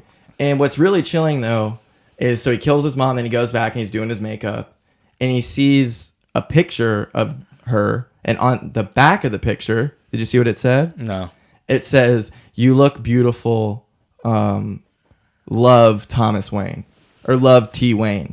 I must have missed it, or I must have just not remembered. I noticed in the second time saying it. Oh, wow, yeah. So, what the fuck is that? They fucked, for sure. For sure. The billionaire probably fucked his secretary. Yeah, he got bored I mean? one night. Yeah, got too drunk, for sure. And she was hot. When they show her in the mental... Yeah, she was fine, sure. dude. Oh, yeah. Like, so, I think that's a fascinating twist. I loved it, man. I hope they don't do a second one. I just want to see another movie to see what they come up with. But yeah, no, it's kind of like... I'd love to see Joaquin Phoenix in just a different movie. It's kind of like Inception. Like, you want to see a second one so fucking bad, because that's one of my favorite movies of all It's time. very good. But man, like, I wish they would do a second one so bad, but also I know why they won't, because it's just so perfect. What do you think happens actually at the end of that, by the way? At the end of... Inception, do you think he's out of limbo or still in it? He's in it. So you think the thing still spins? Because it looks like it's about to fall. Yeah. And his kids are there. At the very end, when it's still spinning wiggles. and then it cuts, Yeah. you don't think it drops. You think he's still... Yes. Okay. Because, once again, all of a sudden, it's perfect. He's got his kids there.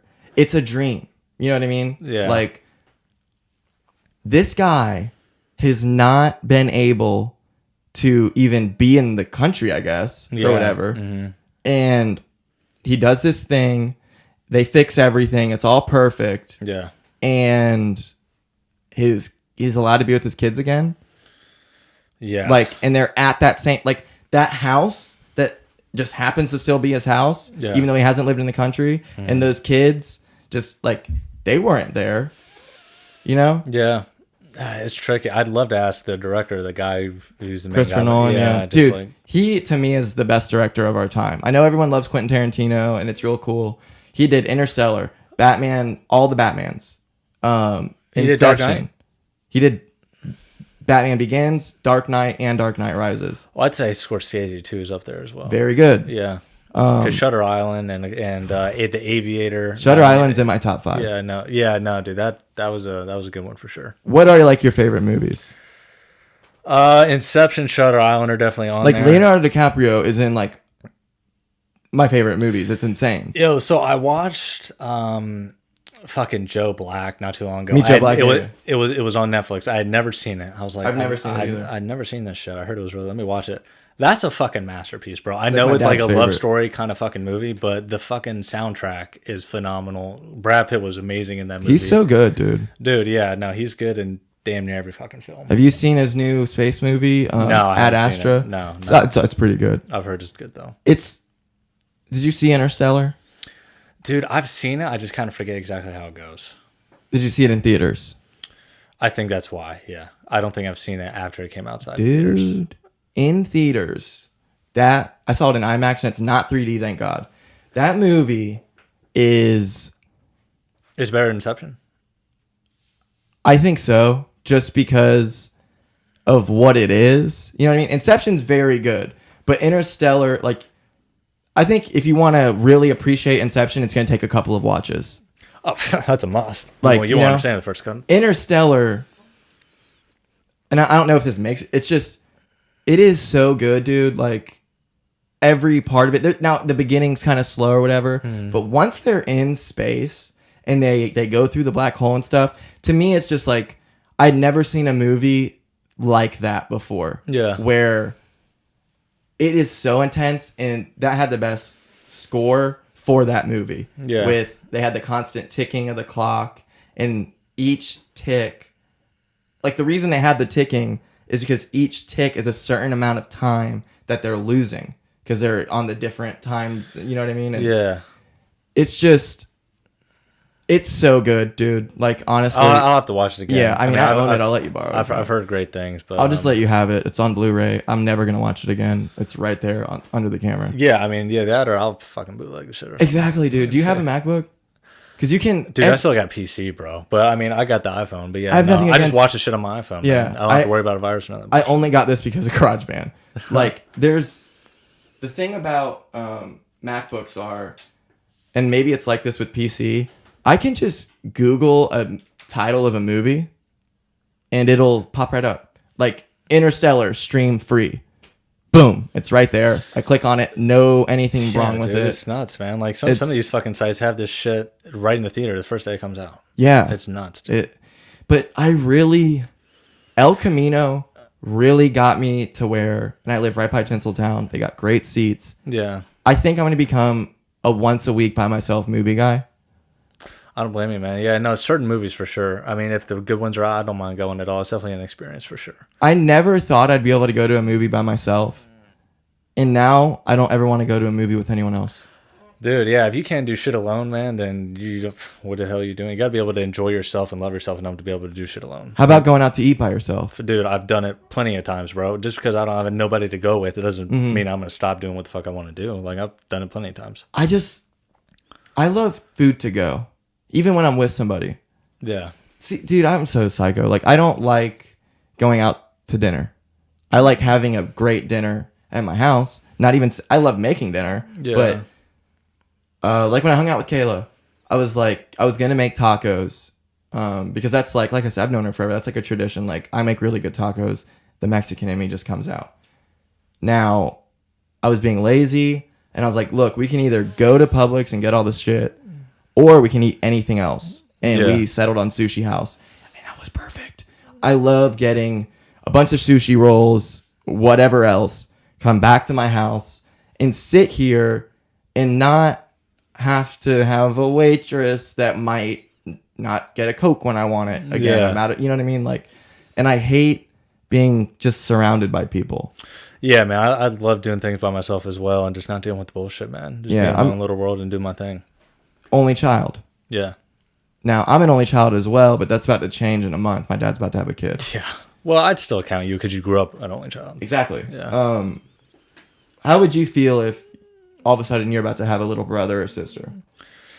It'd definitely be different, man. I don't even know, especially being the age we are, to totally bring another sibling into the mix. That'd be fucking nuts. It's like an dude. uncle. Yeah, that'd be crazy, man. I don't even know how I'd take that because we'd probably take it differently at 10 than we would at 20 than we would at 30. So it'd be in different stages of it. I am excited for coaching teams. Like me and my dad Yeah. get a baseball team. And he can be third base coach. I'll be first base coach. You know what I mean? Yeah. Like, that's exciting. What sports do you watch now? I don't watch any sports. Well, you watch golf, obviously. Obvious. Okay. Yeah. I only watch golf. Dude, I'm so pissed because there's only really 4 tournaments I watch, which are the majors. Those are just the best ones to watch. I like watching the big epic events. Like, I'm not into regular season bullshit. I have a TV. It's out there.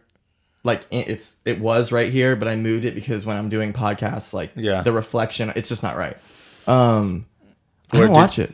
You watched Tiger's thing last year, right? Tiger versus Phil or Tiger at the Masters? No, Tiger winning the Masters. Of course. Okay. Me and my roommate were tearing I up. think he's going to break it for sure. Yes. There's no way in hell he's not going to. I think that... Well, the monkey's off the back. He has all the confidence back now. That one little thing is what fucked him in his head, which is a game of mental state. Now he's got it. You know, I think he will as well. I think he would break it in 3 years if the competition wasn't what it is.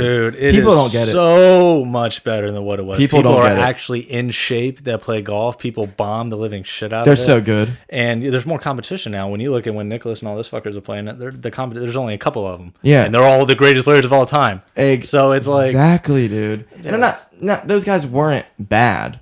It's not like anyone's ever been on PGA Tour and stuff. They were great for their time, yeah. But there are so many people who answer when they need to. When they need to make a fucking birdie, they make birdie now. Yeah. It's insane how good they are, dude. Like, dude, yeah, no. Brooks Koepka. No, that's been the second guy I've been blown away by. Tiger was first. Dude, Brooks exactly. Brooks Koepka. Like, I remember when Jordan Spieth was doing his thing, I was like, it wasn't as dominant. It was on the uprise. It will not last forever. Yeah, no. You knew that. Koepka is just... I don't see Koepka going anywhere. Yeah, no, he's in... I love his attitude. Yeah. I think that it's weird how he doesn't get as much press as he should.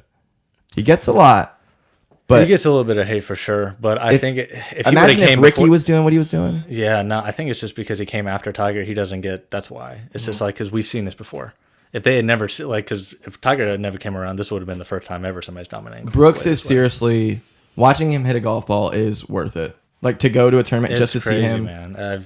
It's insane, dude. And that's what people don't get, man. It's not even just him. Like there's a good 20 players who are savages. And I don't put Ricky Fowler in that. I think I'm talking majors. I think Ricky's amazing and his putting stroke. I would have a problem with myself if I had been in that many majors and hadn't won one yet. I would be like, all right, I need to switch something up because something's not working. Exactly. His putting stroke is perfect. He's so good at putting. But there's something, he doesn't have that killer instinct. Like, well, it's probably because he's too busy fucking that hot girlfriend. Oh, yeah, and doing commercials and hanging out. I don't blame him. Like, it's not, like, easy to be a fucking killer and be able to hit this one and put it in. Yeah, no, like, people don't get that. People are like, you just hit your ball in the fairway, you come up, you hit it on the green, you put it in. What's so hard about that? Yeah. A lot's hard about that. I agree. And I just don't see Ricky, until he proves me wrong, I don't see him being that clutch, I'm going to win this tournament person. I think I can see it for a couple times, just not a period of time. And not in the majors. Yeah. That's what... And it's weird. I can see him winning one at least. Because the cards all fell his way that day. And that's what golf is. Do the cards fall your way on this day? Now, I would never want him to not be on the Ryder Cup or whatever. I just think that he's overrated. But he's good. He's on the fine line of it. Yeah, like he's not bad at golf. He's top insanely 20. He's a top good. 20 player for sure. Yeah, and honest, if it's a regular tournament, I think he's top 10 player. But there's something about the majors that he doesn't have that. And I honestly think that's why a lot of people like him. Most people it's just don't. all in his head. Now, because what that's what I'm saying. It's in his head. Like he can't. It'll continue up. Okay, well, now that's 9. I haven't had it. Oh, fuck, now 10. What's going to happen? Oh, this is 11. Well, I'm probably not going to get it. Like Brooks in the PGA, when Tiger was making that run at him, and it was like they're battling. And Brooks that fucker has literally almost come back and won every single major. He is literally right there. It's insane. I've been blown away. When he went like bogey, double bogey, and it was like to 2 strokes or something, or 1 stroke. The next hole, he birdied. And it was the hardest hole on the course. Because he's a fucking savage. That's what Ricky doesn't do. This and Tiger 10 years ago when he was fucking all those whores when he was at his all-time high. He was winning. There was a time like Tiger won 7 tournaments in a row, and I was just... Yeah. Multiple times. I was just like, holy I think he's won 7 tournaments in a row 3 different times. I know it's at least 2. It's just that. I mean, I don't think that'll ever be done again because the competition's too high now. Exactly. That's why. And to watch people, because we're at the age now where everyone's getting into golf, like trying to play and blah, blah, blah. And they commentate on tournaments. And if Tiger doesn't win, they shit on him. And it's like, you bitches have no idea that he can play good and lose. That's possible. And it happens. There's a lot of luck that goes into golf. Yeah. Especially at a U.S. Open. And it has to be the hardest sport by far because there's so many different types of golf shots and putts and things like that. There's only one 3-point shot. Yeah, there's different angles of it, but there's only one 3-point shot. Yeah. If you could go back, would you want to take golf more serious and try to be a pro? Or? I did try to at times, man, but I'd never had a true passion for it. I just kind of played it because I was just kind of good at it. Like I never was like crazy about it. I never understood how much I really had to practice with it until I stopped playing. I was like, damn, like in order for me to get really, really good, I would have had to practice way more and actually be so much more dedicated to it. What sucks is I am exponentially a better golfer now. Because of my mentality. Dude, yeah, when you don't give a fuck, you play better, It's ridiculous. With a lot of things in life. When you stop caring, results come. Yeah. So what's like what's your goals for 2020? But like, what are you trying to make of your life? Because you're 26, you're doing your own thing. Like, are you trying to grow to where you have like an agency basically? Nah, man. Like, I'm trying to trying to figure that out right now, but I just kind of want to be able to do my own thing, be my own boss, and just kind of impact the world in whatever way I can. Now, whether that's myself or through somebody else, that's cool, but I'm just not with the corporate shit, man. Like, I think it sucks so bad. It's so crazy what's passed down in society's expectation of people. It's pretty much go to school, get a degree, work a 9 to 5, get married, have kids, and it's like, newsflash, motherfuckers. The majority of people who do that, they're unhappy as fuck. Yeah. And it's mind-blowing to see these people do this shit, and they're the person after 5-10 years of doing it, they look back, they're like, man, I'm so unhappy, don't do this shit. Do you want to get married and have kids? I see it, man. I just don't see it anytime soon because I just want to live my life. I have plenty of time to be settled down and have kids, but you don't have all the time in the world to be young and live life. Mm-hmm. Like, I definitely see it in the future for sure. I'm just not thinking about it right now at the moment because way too many people rushed into that shit. It seems like people are popping, everybody we went to high school with, it seems like they're popping out kids like Pop-Tarts in the fucking morning. It's crazy. And I'm like, in 5 years, you're going to be like, damn, I didn't live my life a little bit. I wish I could have been selfish a little bit more. What is strange to me, and I didn't expect this, like, my mentality is, like, if I was young, like, these, when they had kids when they're 20 or whatever, I would be like, man, I'm never having another kid until, but they all have other kids. Oh my God. And I don't, on purpose, the second kid, it's like, what do they know that we don't? Because they have kids, and we're looking at them like, damn, you just fucked up. And then dude, oh my God, they have another one because they want to. It's like, there's definitely something great about it, but I think it's more rewarding in your 30s. It's definitely rewarding as a mid-20s, young 20s person, but I think it'll be more rewarding when you're stable. You only have until you're 18 to 30 to live that life. Yeah. How you live when you're 30 and beyond is totally different. You have it's how you live from 30 to 70 is relatively the same. Am I right? You're not depending on what you're doing. Yeah, I mean, it's relatively close, but how you live from 18 to 30. I mean, if you're like a comedian, you're not going to be typically doing that shit when you're older.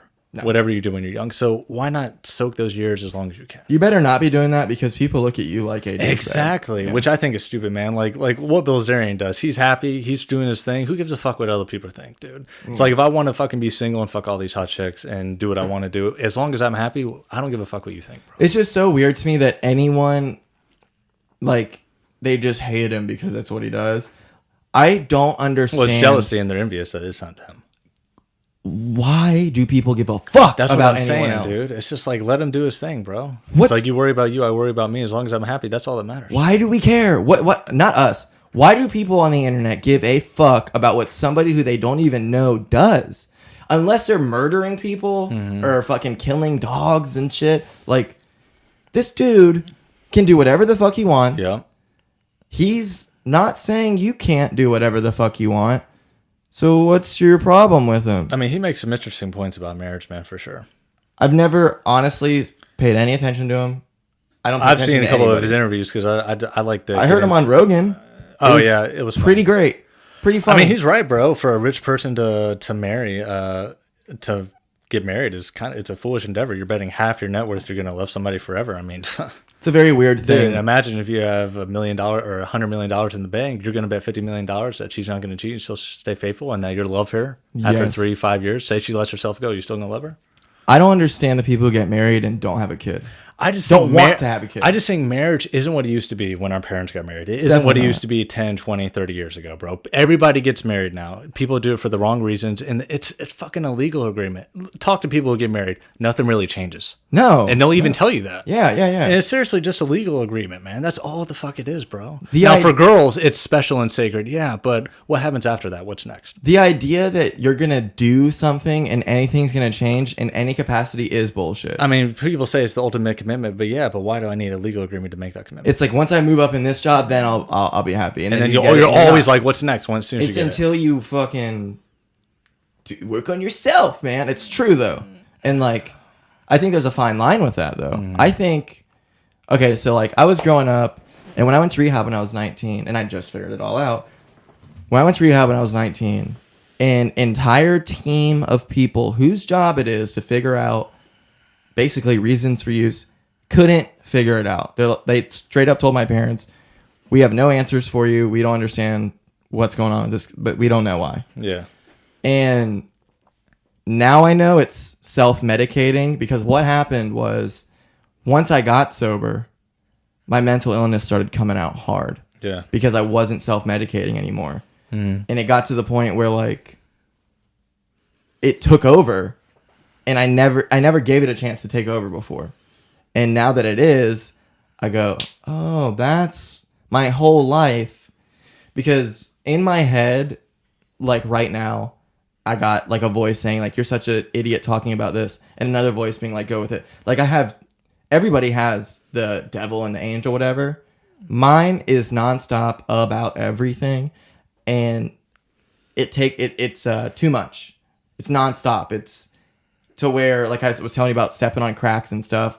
Like I can't be comfortable in my own skin. Yeah. Like I'm trying and I'm working on it, and every day isn't terrible, but like sobriety has taught me that my brain is fucked up, and I didn't know that. Yeah. Because I was doing drugs. I did know that my brain was weak though, because I never did acid. Dude, as somebody who sold Molly and I went to raves all the time, that was my job. I'm getting offered acid at least 500 times in my life, at least.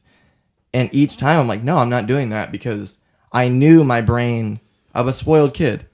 My brain is not some badass fucking tough brain. My brain basically just shits on me all day. And that's why, like, for the hardcore listeners, with my last episode before I left being like the suicide one, I was saying my dad's tough love doesn't work because I'm already giving myself tough love. Whatever you're going to say bad about me is nothing. You know what I mean? Yeah. Like, and I was self-medicating, so it wasn't there. It was like kept at bay. And now I don't want to get on meds though, because think about this. I think the med thing's a trap, man. It's all for those medical corporations to make money and shit. Dude. Beyond that, you get on meds. Now your insurance is going to be skyrocketed. Probably not going to be able to buy a gun in 4 years. Like, it's all a trap. All these different things, you get put on like a list, and now, like I said, you can't buy a gun. I guarantee you, if you get diagnosed bipolar, you will not be able to buy a gun whenever a Democrat takes over. Oh yeah, no, you're fucked. Do I disagree with that? No. Oh yeah. We need mental health background. For sure. Now, I'm contradicting myself, but I have not hereditary. It's a cool name for a movie. It's not hereditary. It's trauma induced. So I can deal with it. If it was hereditary, I don't think I should have a gun. You know what I mean? Because you really can't help it. With trauma induced, I can't help it, but I can manage it by limiting further trauma. That's why I don't like... Sorry, guys, I'm not going to be smoking weed during the smoke breaks anymore, because that's bad for my brain. Like, specifically for bipolar, to smoke weed is not good. Yeah. And it's not... Every now and then's okay. But to do it all the time... Like, I used to smoke all the time, and I thought... Oh, well, it'll make me eat more. I'm so skinny. I need to smoke weed, so I eat. Yeah. Now that I don't, I eat way more. Like, way more, dude. It's weird. Like, everything that I thought I was smoking weed for was wrong. Like, I thought it would be hard to quit, and it's not. I thought that I had to have it to eat. I wouldn't be able to enjoy anything. And now, like, I slowly started. I was like, I'm not going to smoke before work anymore. And I stopped doing that. That was like a couple of years ago. And then I just was like, well, why am I smoking as soon as I get home? Why don't I do everything I want to do? Yeah. And then when I found out this bipolar shit, I'm like, okay, I really have no reason to smoke weed. What is the reason? Now, I can't really think of one that isn't some bullshit. It's just habit, right? Basically. Yeah. Anything that is actually beneficial, I don't have that, because it's not like I have glaucoma and weed will help, and it's not like it will help me sleep. Actually, weed's really bad for your sleeping, because if you go to bed high, you do not get REM sleep, which is the most important thing. No shit. Oh yeah, dude. Wow, I didn't know that. Once I got sober, my dreams were so intense that... Have you ever had this? I had a dream where... It's pretty fascinating. I was in this like hotel resort thing with my ex, and we were like hanging out with these Russian people somehow at the bar. And then actually they invite us up to their room so we could all like smoke. So we go up to their room, and it turns into like a John Wick situation where all these people are coming and I've got a gun. If they give me a gun, they're like, it's about to go down. And I, with my girlfriend at the time, shoot my way out and all this shit. And it's on the beach. So we go out to the beach and then we go up onto this like huge cliff thing they had to like get safe. And we're climbing and it's really hard. And there's this moment where Claire's about to fall off. So like I pushed her to safety and I fell off. Okay. Shit. And I'm falling to my death and I wake up right before I'm about to die. Yeah. And I'm like, holy shit. Go back to sleep, and I wake up back in the dream up to here in sand. Like I fell off and I landed on the beach. So I left a dream, woke up, and went right back into it. That's how intense my dreams were at the beginning because I hadn't had REM sleep in years, That's dude. Great, dude. I didn't even realize that was possible. That's crazy. Yeah, I never thought it was possible either, and it's happened multiple times. So, dreams are crazy, man. I've found that whatever I think about right before bed, I probably might dream about, or whatever I think about for a split second in the day, I tend to dream about. Did I ever tell you about how my dad's dad, like Miss Bill Couch, where that comes from? That's actually not my dad. No. Okay, this is deep. So I'm going to tell it really quick. Basically, my dad's mom cheated on Bill Couch. Wait, hold on. I feel like I've heard this story. With the Wolves. So, basically, my dad thought his real dad was Bill Couch. Who his actual dad was, died.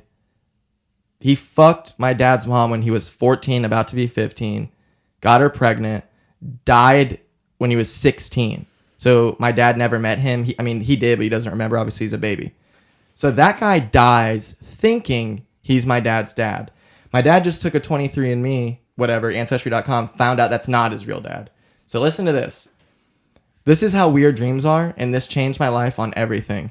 When I was a kid, before we knew my dad was basically not a couch. So we think Bill Couch is his dad. I used to have dreams where this guy would come and I'd be getting kidnapped and I'd run out my house and my dad had an Astrovan and the Astrovan door would open and inside of it would be, you've seen Sandlot, obviously. Yeah. You know how the Babe Ruth like looks in that? Yeah. That golden look? He's sitting in there golden with a military uniform on. So I get in the car because he's like, I'll save you. So I get in the car and he's like, I'm always with you and I'll always protect you. Don't worry, like I got you. I had that dream. It's the only dream I remember from being a child, other than this other one where I'm like being chased by this monster. I had it multiple times.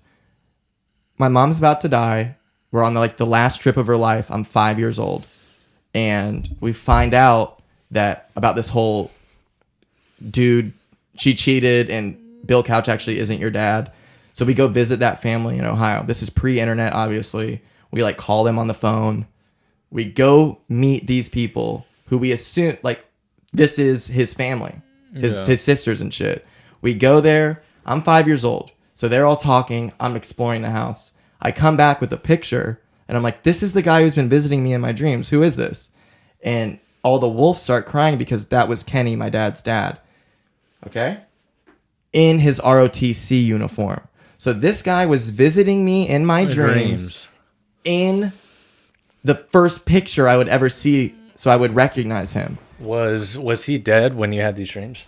Yeah. He died in 1968. So that's crazy. Maybe there's somehow these dead people get in dreams or some shit. But listen, he's not my dad's real dad. He died thinking he was, though. Yeah. So this whole idea that you die and you get all the answers, no. Because he died and still thought that my dad was his dad and was visiting me in dreams. But he's not. So what does that tell you? That's deep, dude. That whatever your reality is when you die, according to this, what is in your head and what you think and believe isn't going to change. Because he thought, there's a picture of him holding my dad. You know what I mean? Yeah. Like he thought, this is my son. Ancestry.com shows it's not. And I'm actually a descendant of Daniel Boone. He's like my great-great-great-grandfather. How do you know you can trust this site? What do you mean? How do you know you can trust Ancestry.com? I don't know much about it, to be honest. Okay, it's a DNA test. Oh, okay. Yeah. Okay. It's like 23andMe. It's like all these different DNA tests. And what happens is, like, if you do it, it gets your DNA. And all the other people who did it, it flags all them. So you get a list of everyone who's ever taken this DNA test who has your same DNA. Oh, wow. And it's not the Wolf family. It's the Boone family. Like Daniel Boone. Okay. So he just found that out literally a couple weeks ago. Shout out Grandpa Boone. He's definitely listening. But that's so heavy to think about. Like, this guy just assumes when he dies, this is my son. So he visits his son's son to be like his... Whoops. My bad. No, you're good. To be like his guardian angel. But that I'm not blood. So where's this Boom guy? Is he dead or is he still? No, he's alive. He lives in are you guys Fort go Walton or some something. shit? Yeah, we've met him and everything. Oh, okay. I could hang out with him, go to Fort Walton anytime I want. Oh, so does he confirm like that he's like? Oh yeah. Really? Wow. Yeah. He told you all this background story and shit. Yeah. Wow. He fucked her. All that. Yeah. That is fucking nuts, man. But there was a possibility that because his dad, like Pat Boone, my grandpa, his dad also fucked Myra. So there was this chance. That's my dad's mom's name is Myra. So there's a chance that Pat would be my dad's brother and not his dad. You know what I mean? Because they both fucked the same lady, father and son, not at the same time. But here's what's nuts. He came here. They went and did a DNA test like here, and the results came back like, yeah, he is your dad. So they took it to the next level, and it's true. So there's something about dreams that we, in some way, are in this all because people say every dream you have, the only people you see are people that you've seen in real life, and all the faces of people you've never seen. That's not true. It's 1,000% not true because I've never seen him before. Yeah, I've seen people I haven't seen in real life in dreams. Well, here's what they say. You don't know that because you don't remember every single person that you've seen at a mall or in traffic. Bullshit. I have a definite proof. This motherfucker, I saw him in a picture that we didn't even know he existed until that moment. Yeah. How is he in my dreams? You know what I mean? Yeah. No, I wouldn't buy into that. Like, I'm too scared to like DMTers. I would never do that. I'm way too scared to do that. Yeah. But there's something there. I don't want to go hang out with my mom. You know what I mean? Yeah. I don't want to trip and be in this weird dimension where I see my mom. Like, that would fuck with me, dude. Oh, like, yeah, for sure. Like, especially what you're going through. Yeah. Yeah. I just, so I'll never know the answers until I'm dead, and no one ever will. But that opened my eyes and changed everything for me. It's crazy to think what will happen when we die. Yeah. What's your theory? I don't know, man. I wonder if we come back as another soul, another human, or if the soul is still the same and that you just were born in another body. Who knows, man? It's one of the most intriguing things to find out what the hell is going to happen. Yeah, for the first time in my life, that really threw a wrench in like everything for me, having that realization that Kenny Wolf isn't my grandpa and this other guy is. I used to think you lived your life over and over and over, and that's your conscious, because anytime you go against your conscious, you're wrong. Always. Yeah. So, like, your conscious is like, dude, don't do that shit. Like, you know? I feel if you only listen to your conscious, I feel like you'd live a very successful life. I never did. I always, like, my conscious said one thing, and I was like, no, I'll try this. I'll do this. Yeah. I'll be good. No, definitely. I think that's because I grew up with a lot of stigmas. Like, you're a drug-free dude. I've never known you to be into drugs at all. And that fascinates me because why do you think that is? We're both only children. What do you think is different about us? Like, why did you not do drugs and I did? I mean, I've dabbled with some, you know, just for fun or something like that, but I've never been addicted to any of that bullshit. Why? What'd your parents say? I don't have an addictive personality, man. So like, I'm not really addicted to any of that kind of stuff. But how's your parents talk to you about drugs? Teach you? Oh, they just said not to do it and stuff. And, you know, obviously it's been around me, you know, and stuff like that plenty of times in my lifetime. But I mean, I just never found a need to be addicted to it or just constantly do it or something like that. I think people get addicted to those things because something else is probably going wrong with their life or something like that. And they look for it as a way to cope with that. Mm. So, I mean, I've had a pretty good life. I haven't had any crazy bullshit ever thrown my way. Do you feel smarter than your parents? No, I wouldn't say that. I mean, everybody's smarter than somebody in certain areas. We all have our level of expertise, but yeah, no, I wouldn't say that. See, I've always thought that, and then my parents put such hard stigmas on like drugs. Yeah. And I did a whole episode on this, so I'll make it really short. But like the stigma when you're a kid of don't cross the street. You know what I mean? Don't do that. You're gonna get hit by a car and die. Yeah. And finally you do, and you don't get hit by a car and die, and you're like, what else were they wrong about? And then it's don't smoke pot, blah blah blah. Like my parents put hard stigmas, hard as fuck, with the best of intentions, but being like, do not do drugs, you'll die, you'll overdose, all this stuff. And after all these stigmas that they put on all these things had been ripped away and I realized they were wrong, it just becomes this thing of like, what else are they wrong about? And that's what got me there. I think what kept me there was self-medication. Yeah. Because it's really funny, like my dad doesn't think I'm bipolar, and it's like, if you look up the symptoms, every single thing that he has complained about, and you got to change all this is who you are, blah, blah, like, why do you, like, it's all symptoms of bipolar. Everything that he would quote unquote hate about me is a symptom of bipolar. Yeah. And he denies it. And I'm like, dude, why do you think I want to, one, why do you think I would want to be bipolar? Two, why do you think I want to not be able to sleep? Like, do you think I want to stay up all night because I think that's crazy, man. I'm dicking around? Yeah, no. And then on the opposite, do you think I want to sleep from the time I get off work till the time I go to work the next day? Yeah. And still be exhausted? Like, why the fuck would I want that? Mm-hmm. And if I did, how have I been doing it my entire life? Yeah. I've never been, like, dude, my entire life, I would be either unable to wake up and sleeping and hating everybody, or not sleeping at all, but having a bunch of energy. Yeah, I don't know how I could function on 2 hours of sleep, man, every night. That'd be crazy. When you're going through a manic stage, it's you get brain damage. Yeah. And it's the same. Some people would argue that it's more than getting a concussion.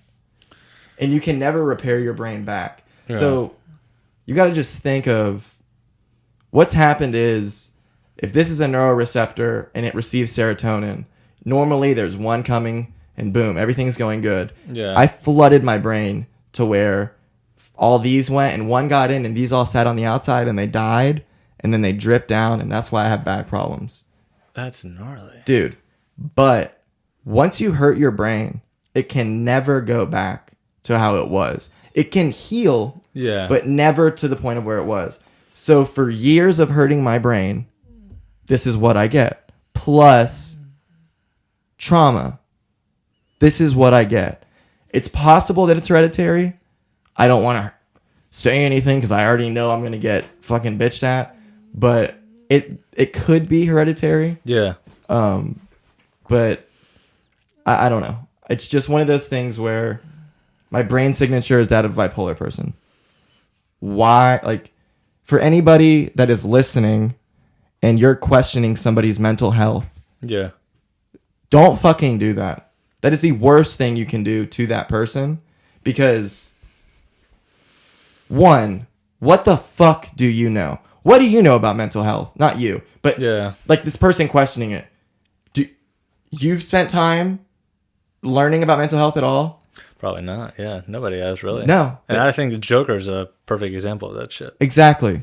To be like, oh, you're fine, and like I look okay. Like, when I first got my Lexapro, I was at this job, and I had to go to leave to go to my psychiatrist and get another one, like get my prescription refilled. So I'm like, I have to leave. I'm going to psychiatrist, and they're like, oh, why do you go to psychiatrist? You seem, because dude, when I go to someone's house, I'm obviously being like perfect, and I agree with everything they say, and I'm there to make them happy and woo. So they're like, well, you go to psychiatrist, why? And at the time, I thought she had diagnosed me with depression. And I was like, oh, I deal with depression, you know? And they're like, no way, look at you. Yeah. A kid like you depressed? You could what? You'd be out there getting girls? And I'm like, I wanted to just be like, shut the fuck up. Like, you don't get it.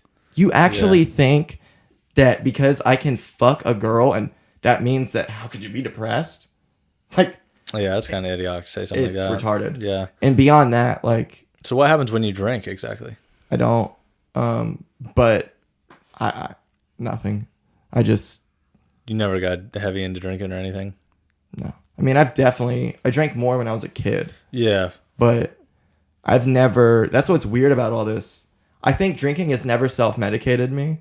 So I've never wanted to keep doing it. Yeah. You know what I mean? Yeah. Like, I don't have the addictive personality with drinking. Yeah, how people get addicted to alcohol is crazy. I mean, I did my fair share in college, for sure. I still do from time to time now. But yeah, how people get addicted to that is... how people take Adderall to survive throughout the day. I mean, I took my fair share of Adderall to crush college tests. Yeah. But how people need it onto daily function, I'm just like, it blows my mind. It's just like... that just can't be good for you. You gotta sleep, first of all. That just can't be good to take Adderall. I can't imagine because whenever you take it for a test, you're zoned in, you're good. But to do that constantly every day, it just blows my mind. To live your life like that is no different than living your life doing a bunch of bumps or smoking meth.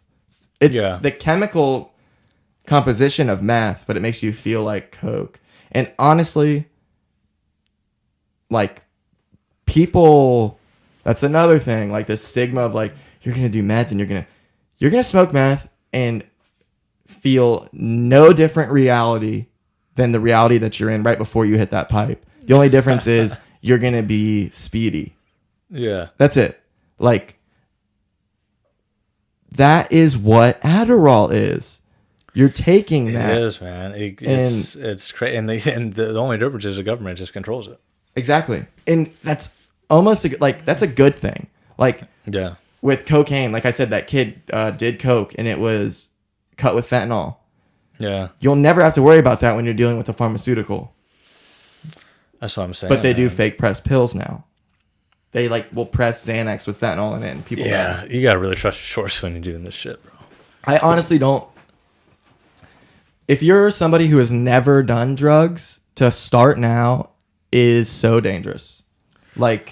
Well, you see these kids. You see these kids doing it, and fucking girls overdosing and all that shit, just because they have no idea what the fuck they're doing. So many people overdosed last December that there was the morgue couldn't fit all the bodies, so they had to put them all on ice.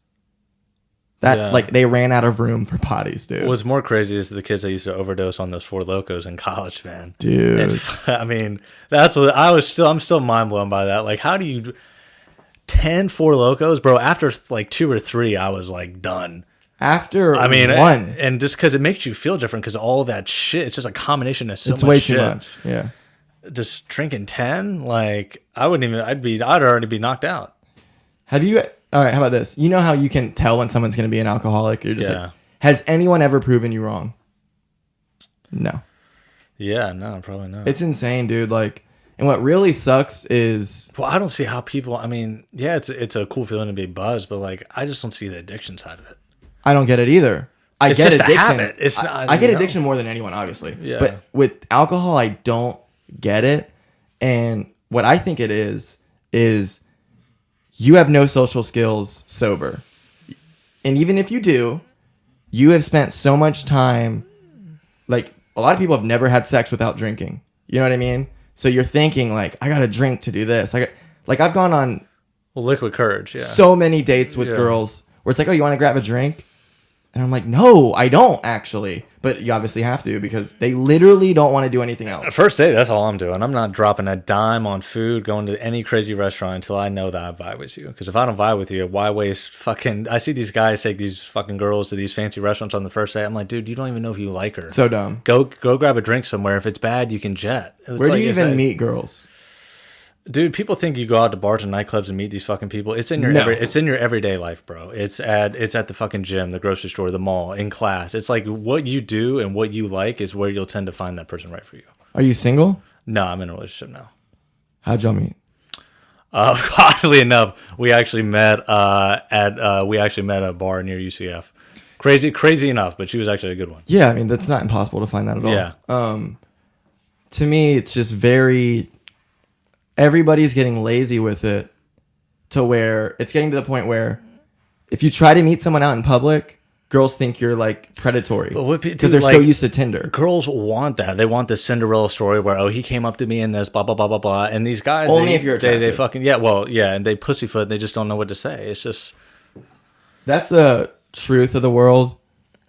And we'll take it super deep. Once there's sex robots, that a robot is not only someone that you're fucking, they're the coolest person and they're built. AI is real. It's definitely coming up. A lot of jobs are about to be out of business in the next 5 years. Only attractive people will still be having sex. Yeah. Dude, 1,000%. Yeah, no, it's just so crazy to think about fucking a robot. Like, you know how many dudes are ugly as fuck and they spend all their money?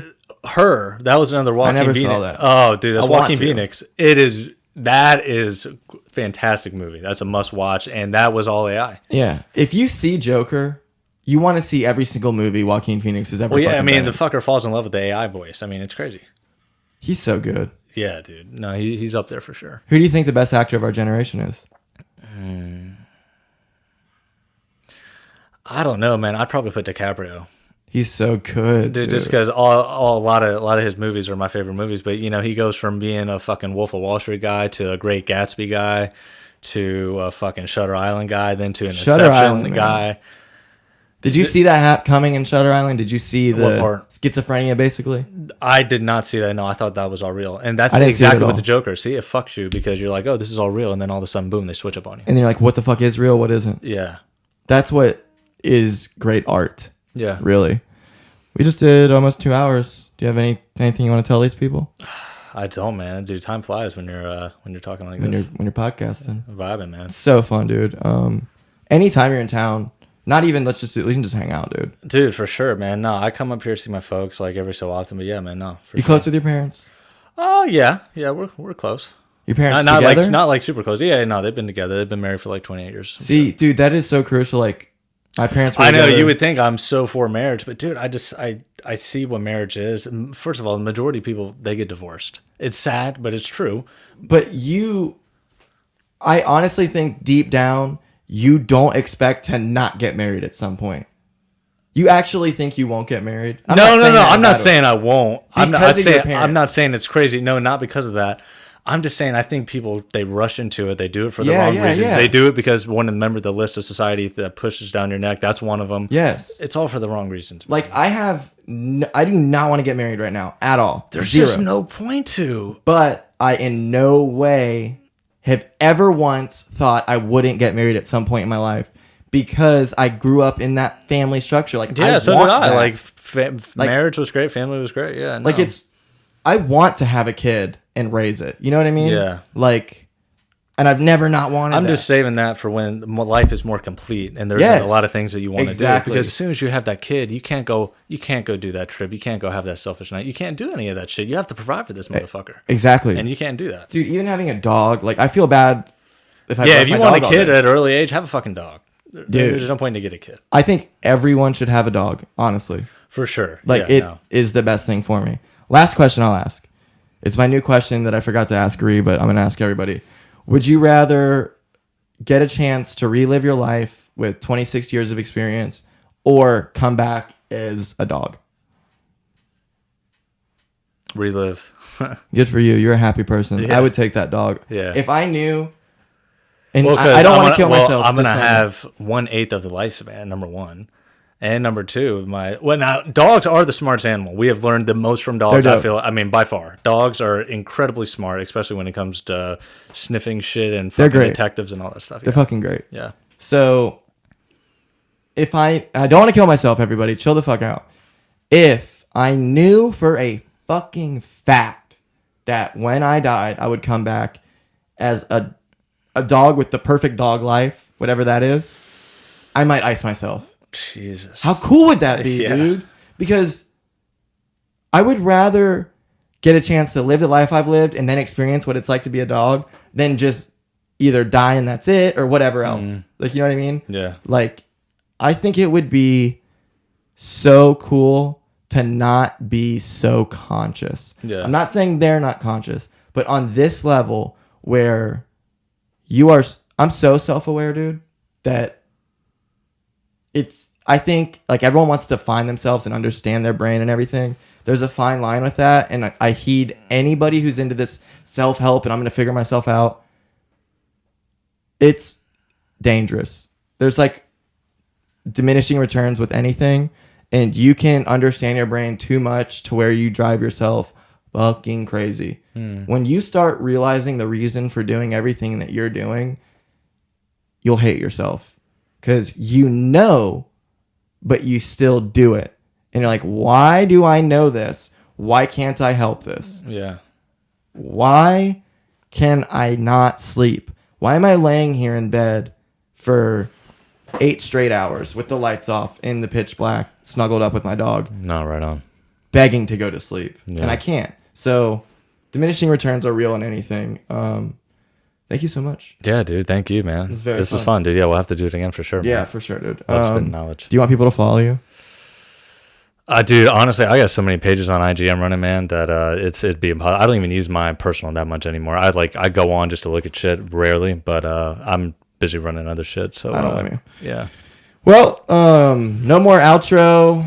I'm debating doing an intro. It's just, what are we doing here? People just want to listen to the conversation. I don't need to do some grand intro with all this music and shit. Shout out Bluff God for making me the beautiful intro, but I like the intro, maybe no outro. Definitely no outro. Yeah. It's over when it's over, and right now it's over. I love everybody so much. Zach, you're an awesome dude. You've been forever. Shake it. Great times. Oh, yeah, man. Anytime you want me to beat your ass in golf, I will. I'll see you, dude. All right, everybody. Love you.